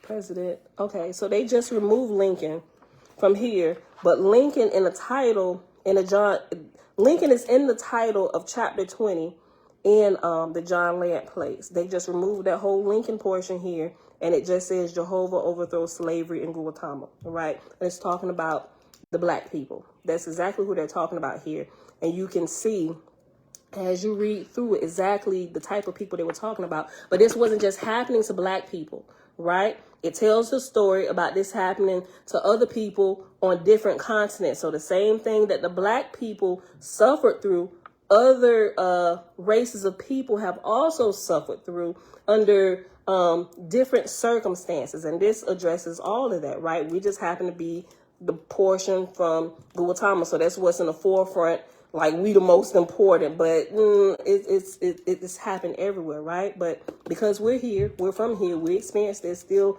experiencing some of this now, this is what resonates the most, right? So we'll go to the footnote. And in Hydesville, in Guatemala, on the earth, the angels opened the door in Jehovah's name to not be closed again forever and ever, meaning that there will be constant interaction between the spirits and the mortals, and that door is not going to be closed ever again. It's just going to grow. The supernatural experiences, all of that is going to continue to grow in the era of Cosmon, right? So this should be happening here. Like the interactions, we should have more of it. When you fast, like you should be having, like the cleaner you get, the more you research and you study, the more in tune your spirit should get with the great creator, where you can begin to really hone in on spiritual things around you, the frequencies, everything. That's why all of this stuff is coming out about meditation and yoga and vibration and frequency and a vibration and how to manipulate the music,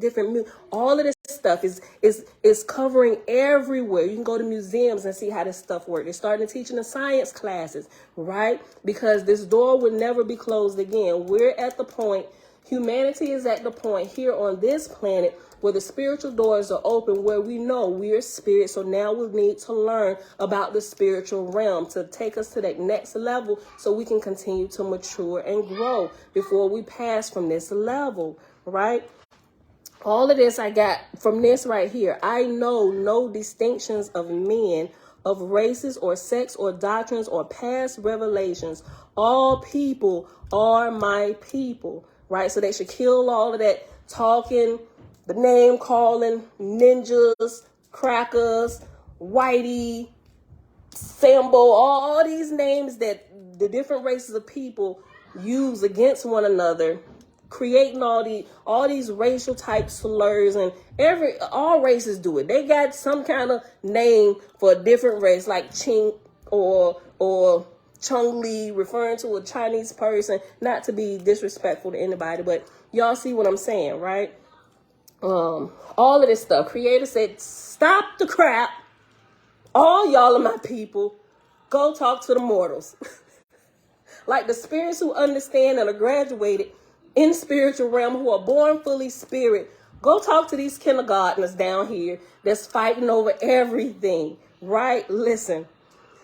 Okay, so let's hop over to the footnote. And like I said, up here, it removes S's that we find in the John Lant plates. But remember, in the preface, it says that everything from the original, if a careful student, if they follow it and do a careful line-by-line assessment, they will see what we find in the John Lant plates is uniform and everything goes together, right? Okay, verse 18 on page 661. It's 2 verse 18s. 18 in chapter 19 on the left side of the page. I'm sorry, verse 18. 18. And in Hydesville in Gautama on the earth, the angels opened the door in Jehovah's name to not be closed again forever. And you hop over to the end of the chapter and you go to reference the letter H, which is on page 664. But I'm going to read H and I, right? So you may need to take some time. Matter of fact, hold on.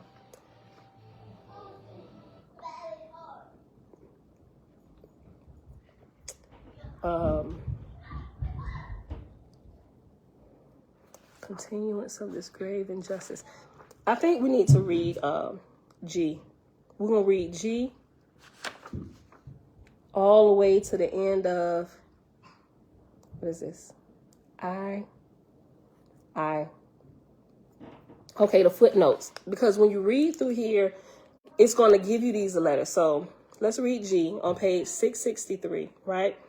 G says at the bottom of the page, the tinier letters, considering the Revolutionary War as a whole, it is clear that the establishment of this nation as the angelic host had intended was not a simple process, referring to America and how this America is going to be like the place where for the Cosmine era is going to be the place where everything goes down, right? Not that nothing is going to be happening on other continents. It is. But the Great Awakening, we'll call it the Great Awakening, is going to come out of America, and it's going to spread like wildfire to the other continents, which is why most of the stuff you see, the breaking people free from the religious cults and the old ways of thinking, like what Selah is doing and what Malachi Maccabee is doing, exposing different things about religion, what you see on my channel and Cosmine and a lot of other different people on Sarnetta's channel, right? He bringing people from, I think Sarnetta's channel is really good because I don't think he's biased. He let everybody with any kind of belief come talk and present your case for your religion, your God, or whatever, right? I think it's a good platform. Sometimes it's a lot of shenanigans there, but even what he's doing there, it's a part of what's to happen in Cosmine era to break up all of the crap, all of the religious fallacies that have been going on and have been keeping people in bondage. And a lot of these things, a lot of these channels, and not just channels, it's people that we don't even know about here in America. And they're really ripping a hole in these theories that we've been in bondage to for so many years, right? This is what's to happen in millennia, right? In the Cosmine era, right? People, the channels teach you how to meditate and do yoga, all of these things, right? It's coming out of America and spreading everywhere else. It's like we got the voice, we're special. This was just chosen to be the place, and we just caught up. It's here, right? Like Dawn said, it's on and popping, and we're a part of it. We just got a little tiny piece of it. And as we do our piece, we'll liberate everybody else to begin to do their piece and speak boldly out against it. They're no longer afraid that their church is going to shun them and push them away and put these labels on them. So what, right? Y'all can stay over there and go to the grave and you're going to have to fix all that when you go to the grave because you're really not dying. It's the beginning of life, right? It's so kick me out, whatever, you know. But this happens here, Cosmine era, right? Considering the Revolutionary War as a whole, it is clear that the establishment of this nation as the angelic host had intended was not a simple process. When the Constitutional Convention was finally convened, the delegates were much more varied in their development and interests than the core group the angelic host had initially inspired. Book of Acts, chapter, 13, verse 5.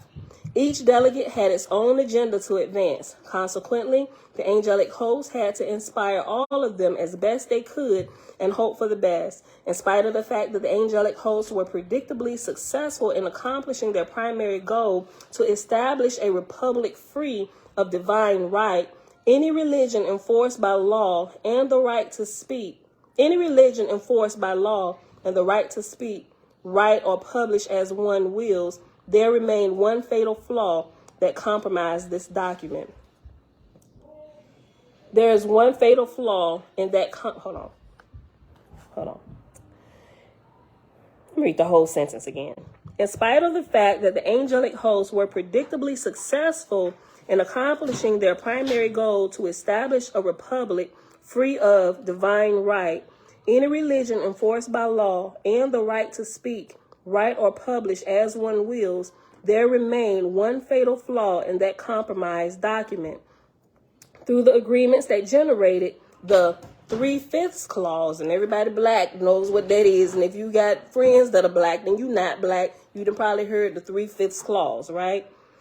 Through the agreements that generated the 3/5 clause and the fugitive slave clause, and just in case you didn't know, just kind of sum it up, they referred to people as 3/5 of a human, if I could say that way. They didn't think black people like fully human, right? The 3/5 clause. So because you're not really a human for real, we can do whatever we want. You're chattel. You're my property. They can label you as property because they didn't recognize you as a full human, right? And the creator's like, go get all them kindergartners down there and do something. Like all y'all, brothers and sisters, don't just stand around and let this happen, right? They're like, all right, buddy, let's go. Who gonna listen to us? Let's go. So they're trying to work with us with the highest understanding that we have. So they're trying to find people who is spiritually connected just a little bit so they can inkle in some of this stuff. And Lincoln happened to be, even though he was president, he happened to be a little spiritual. He actually grew up, if you read about his life, a lot of people don't know that he was a very spiritual person. He had a lot of spiritual happenings happening to him, right? Growing up, like some of the things we experienced, like it gives a lot of detail about that. Through the agreements that generated the 3/5 clause and the fugitive slave clause, if y'all don't, what is y'all doing? Get out of here. What y'all doing? Take that over there. Oh, yeah, go to the table.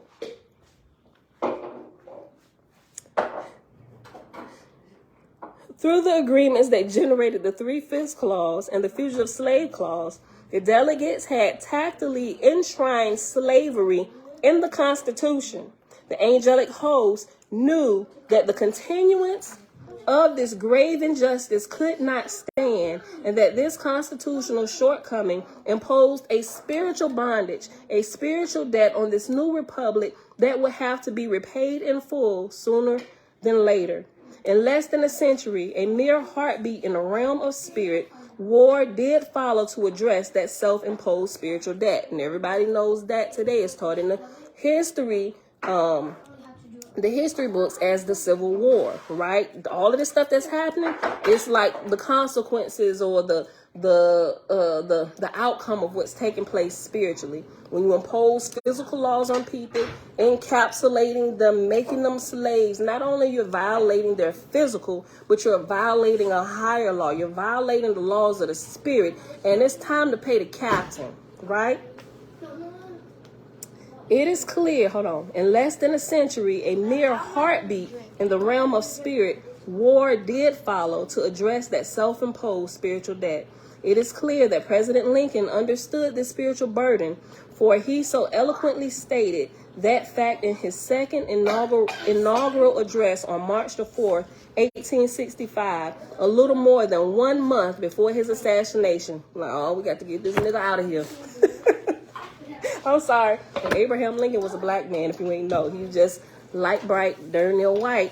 Okay, we ain't gonna talk about that right now. Okay, quote, it may seem strange that any man should It may seem strange that any man should dare to ask a just God's assistance in wringing their bread from the sweat of other men's faces. Yet if God wills that the Civil War, continue until all the wealth piled by the bondman's 250 years of unrequited toil shall be sunk, and until every drop of blood drawn with the lash shall be paid by another drawn by the sword, the judgments of the Lord are true and righteous altogether. Let me read that again. Look. Quote, and this was President Lincoln, quote, it may seem strange that any man should dare to ask a just God's assistance in wringing their bread from the sweat of other men's faces, right? He pretty much saying, he said, how could you dare ask the Creator to help you get something at the expense of another man, right? We know that goes against Creator's principles. It really does. But the Bible in the Old Testament with Israel going through taking other people's land, that's an unjust thing. How could a just God tell you to take something that belonged to somebody else, right? Listen, it may seem strange that any man should dare to ask a just God's assistance in wringing their bread from the sweat of other men's faces. Yet if God wills that the Civil War, continue until all the wealth piled by the bondman's 250 years of unrequited toil shall be sunk, and until every drop of blood drawn with the lash shall be paid by another drawn by the sword, the judgments of the Lord are true and righteous altogether. And then that's the end of footnote G. Now this is where H starts. H is when it was talking about Hydesville over here. This refers to the 3 Fox sisters in Hydesville, New York, who heard the spirit rappings in 1848. I didn't pull that up. You're going to have to pull it up. Hold on. 1848 spirit rappings. I didn't pull it up. Some of y'all may have read it, spirit rappings. I'll share it. Hydesville. Okay, now I is going to explain a little bit about it. The first spirit rappings began intelligently in the same year of the beginning of the settlement of California. They both correspond to 1848, the Christian era. In round numbers, in these revelations, they are placed at 1850 AD. The general downfall of Christianity did not begin to manifest till several years afterwards, and the same may be said of Buddhism and Brahmanism and Mohammedanism. The free intercourse around the world, especially with China and Japan, did not take place till 3 or 4 or 5 years after the spirit manifestations. The Roman Catholic Church did not cast out Christ and declare the Pope infallible. Instead, as a vicegerent,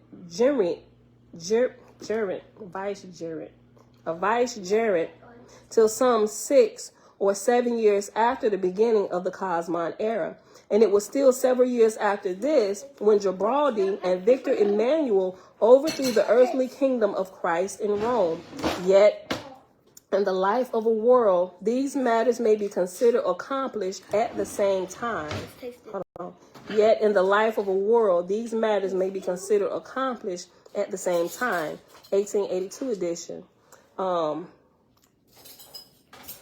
J, reference, I'm going to read these. Reference letter J, I forgot exactly. That's M. Leonidas J.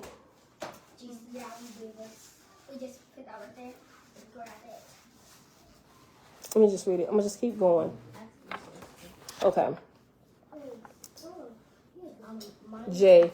This refers to New York City's draft riots of 1863 during the American Civil War. These riots were the largest civil insurrection in American history to date and were reputed to have had as much to do with race and class as they did with the draft. Here we see a more hidden clause. And then in K, and it's talking about President Lincoln directly. The president's eyes were open. That's in 14.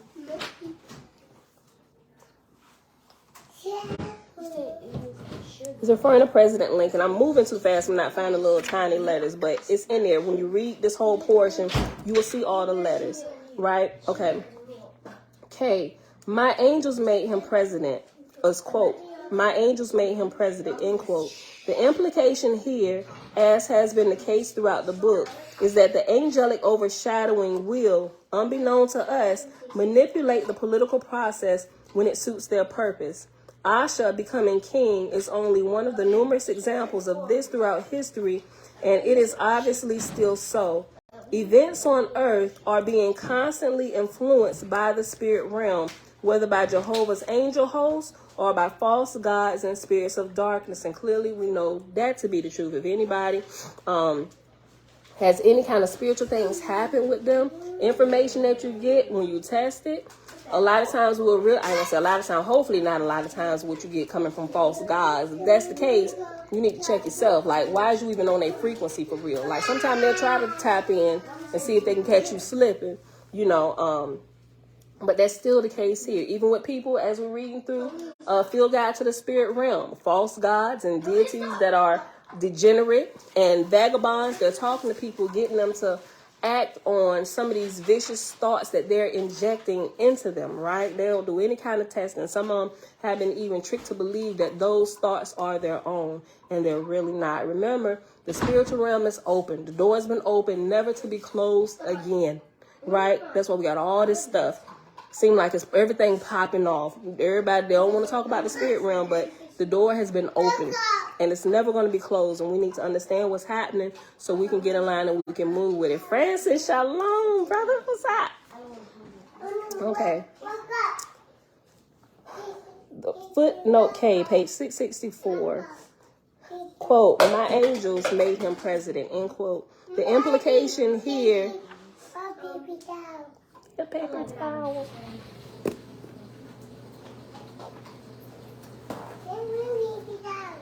You're welcome. I mean, how can I deny that? She sounds so sweet. When I look at them now, I'm like, you know how you look at kids, all these little kids, but now I'm looking at them in a higher light. I'm like, yo, look at these little spirits developing. Like, I look at things in a totally different light now, from a higher understanding. The implication here, as has been the case throughout the book, is that the angelic overshadowing will, unbeknown to us, manipulate the political process. Hey, y'all, chill. When it suits their purpose. Asha becoming king is only one of the numerous examples of this throughout history, and it is obviously still so. Events on the earth are being constantly influenced by the spirit realm, whether by Jehovah's hosts or by false gods and spirits of darkness. Quote, as above, so below, end quote, still holds true today and forever. Even though we as mortals have little awareness of it, it is a humbling realization. I'm going to read this about President Lincoln. Footnote, okay, L. Both Lincoln and Miss Lincoln were prophetic. In girlhood, she often maintained that she was to be the wife of a president of the United States, and it came to pass. In other respects, she had made many prophecies which were afterward fulfilled. In the New York Herald of July 17, 1882, the obituary of Mrs. Lincoln, the Herald refers to Lincoln's prophetic power. Quote, just after the election, a singular circumstance occurred, which once more brought out the gift of prophecy which Mrs. Lincoln possessed. Mr. Lincoln described it in the following language. Stop. They got chocolate milk. First of all, why is she with this in an open container? Y'all better find her sippy cup. Girl, chill out. Get her sippy cup. We're gonna pour this in your sippy cup. Bella, pour it in her sippy cup. Okay, you gonna get some. Take that, put it in her sippy cup. Hold on, little girl. Bella, switch cups for her. What for you? Yeah, come here, Elijah. If you want, come here, Elijah. If she want to use the spoon in this cup without the top, she need to get in this high chair. Okay. Just after the election, a singular circumstance occurred, which once more brought out the gift of prophecy, which Mrs. Lincoln possessed. I don't care if she don't want to put it in her cup. She just got to get in there so we can contain the mess that could possibly happen. For what? Her chocolate milk.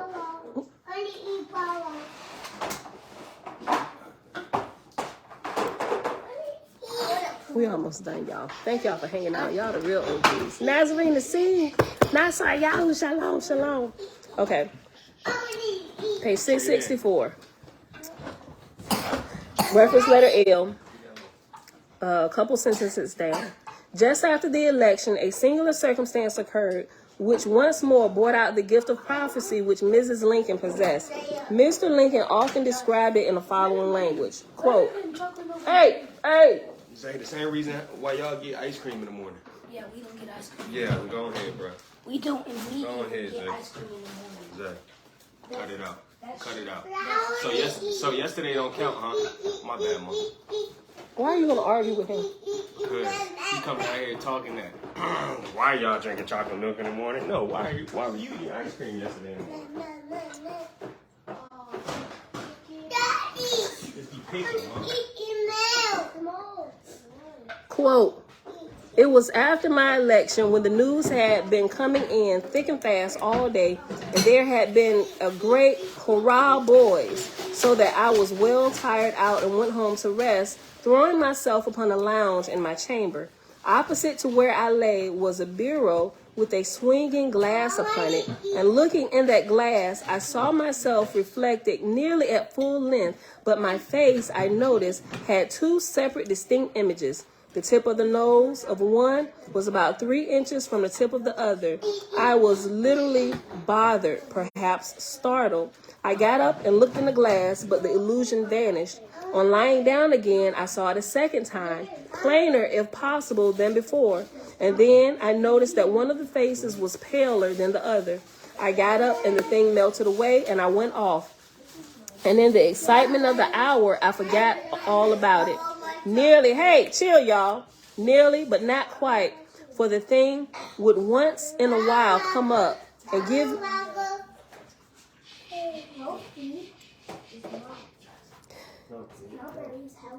I went off, and in the excitement of the hour, I forgot all about it. Where's the chocolate milk? Give her the chocolate milk. Where's her cup that she had? I think that was Jackson. Bella. Little girl, hold on. It's coming. Sorry, y'all. We almost done. We about to end this. I just want to finish this point. Jackson.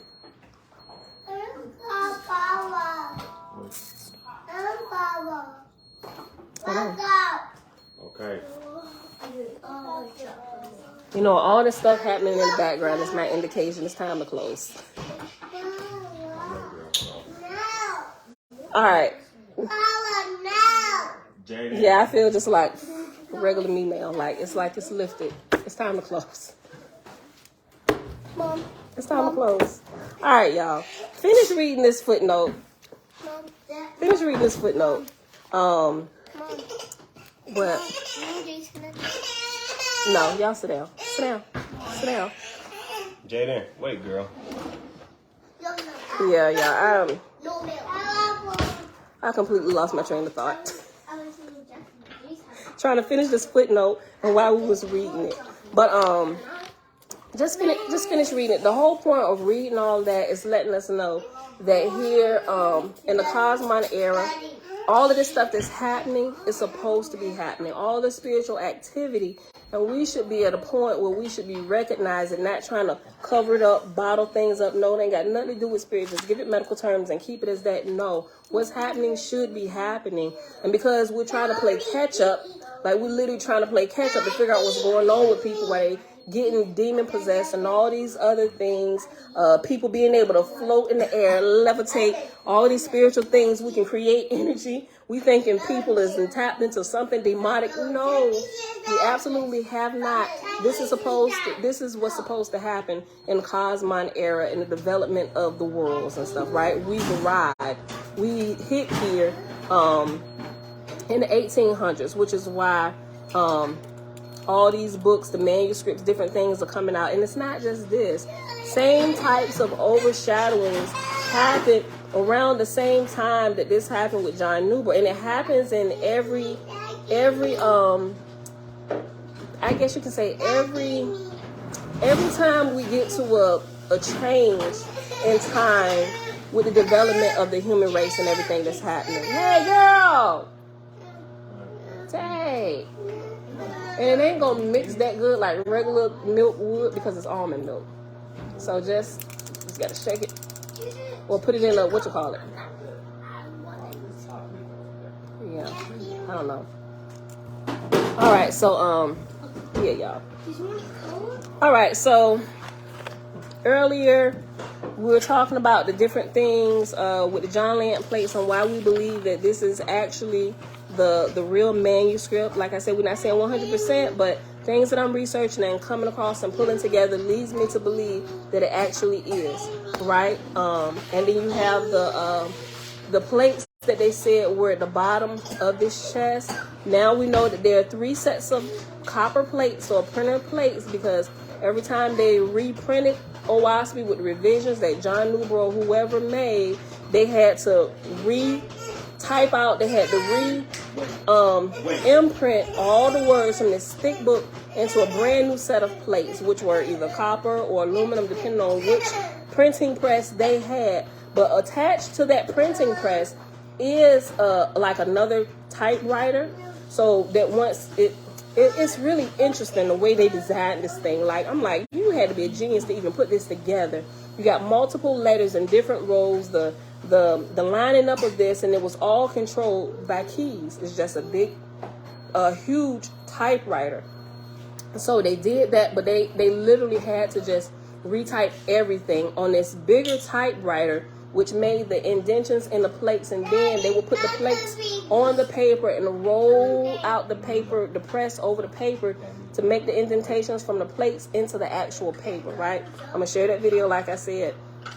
That and a couple other things, the spirit wrappings, all of that stuff. So what we need to figure out is, was the actual John Lant plates completed before John Newber came and took it back? Because if we find out that it was, that means that everything else that came after it happened after the original overshadowing. It was created by man. Clearly we see a lot of stuff was, and they could have been, John Newber could have been in contact with other spirits other than the OWASP spirits. We know that he was already in contact with spirits before this, because if you read his book Spiritualis, he was talking with spirits as he was asking questions, right? He knew how to tap into the spiritual realm and get answers and stuff. But the stuff that came after the original overshadowing, is it the original OWASP angelic crew that was giving them this information for this? That we don't know, right?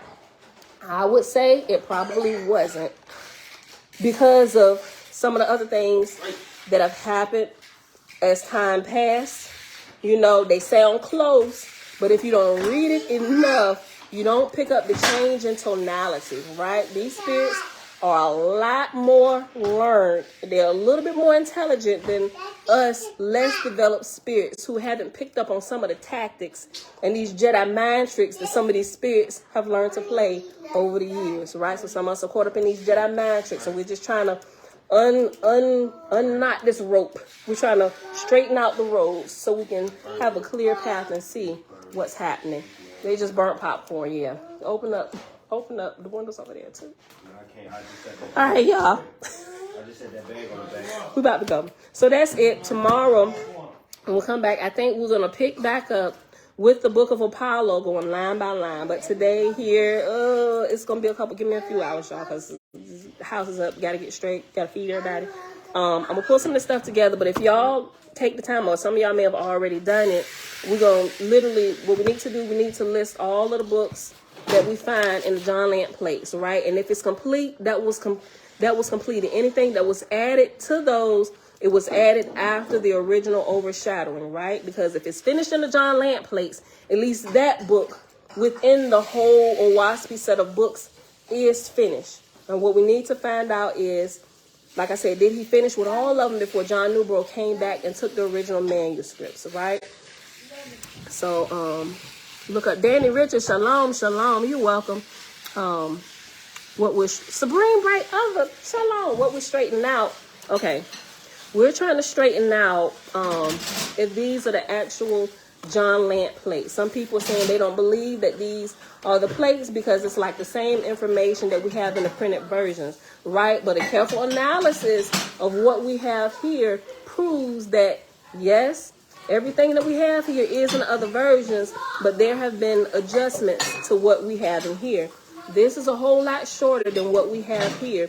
We find when we read here that there are missing scriptures and verses in Owaspy that have been added. I use the word embellished, right? Some of the examples that they're giving here, it looks like embellishment to me. And so we're just trying to figure out why and why was it done. So we're just, that's what we're doing. That's what we're straightening out.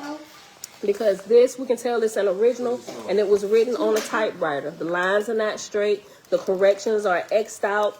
John Newbro's handwritten notes all through it, right? So that's what we're trying to, that's what we're straightening out here before we keep going. So we're in the book of Apollo, and when we got it, we was already in the book of Apollo. So the books that came before Apollo, we haven't gone line by line, right? I just kind of wanted to keep it flowing. So we just hopped in the John Lant plates right where we were already at in Big Blue, right? And so we'll probably, when we get done, we may go back and go through that line by line, and then we'll end it there.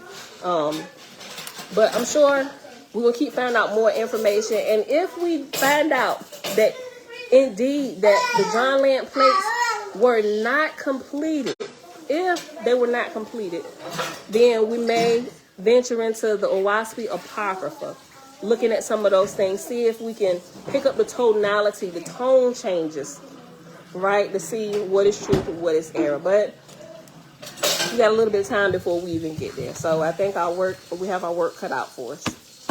Or maybe I do. But I appreciate all of us do, all of y'all that's been helping. Y'all the real MVPs here. And thank you. Thank you so much for all your help and the interaction and the input and the contrasting points of view to get our juices cooking and thinking about it from all directions, right? Because we don't want to have tunnel vision. We don't want to do like what we was doing when we was in Christianity. Nope, don't even look at no other books, only here. This is all what we need. Nope, it's time out for that. So the contrasting, conflicting views, ask the questions, because we may not have thought about it from that perspective, and it may have a lot of merit to help us figure out something and be able to scratch some information that's not valid, or we may need to consider this, which will help us get to the answer we've been looking for over here, but we've come to a dead end because we can't quite figure it out. Well, look at his contrasting view. Could this possibly, and if this is so, wouldn't this be this? And it leads right back to there. So that's what we're doing here. All right, beautiful people, that's it. I love y'all. I know I probably missed some of these questions that y'all asked, but I'll scroll through it when I get a chance today, because my background is on 100 already. I love y'all. Thank y'all for hanging out. It is Sunday, December the 25th, 2022, day 297 of year 4 of reading through the books of the Law and the Prophets, another 4-year consecutive day count, day 1,316. And we're just still trying to clear up some stuff about John Lant before we go on. And I forgot, what did I say this morning? I forgot what I said. But Father, thank you for engagement and people joining in community while we study to decipher truth from error, right? We thank you for the hope. Oh, wait, somebody said something about a prayer yesterday. Hold on, Okay, Father, we ask you. I'm all over the place.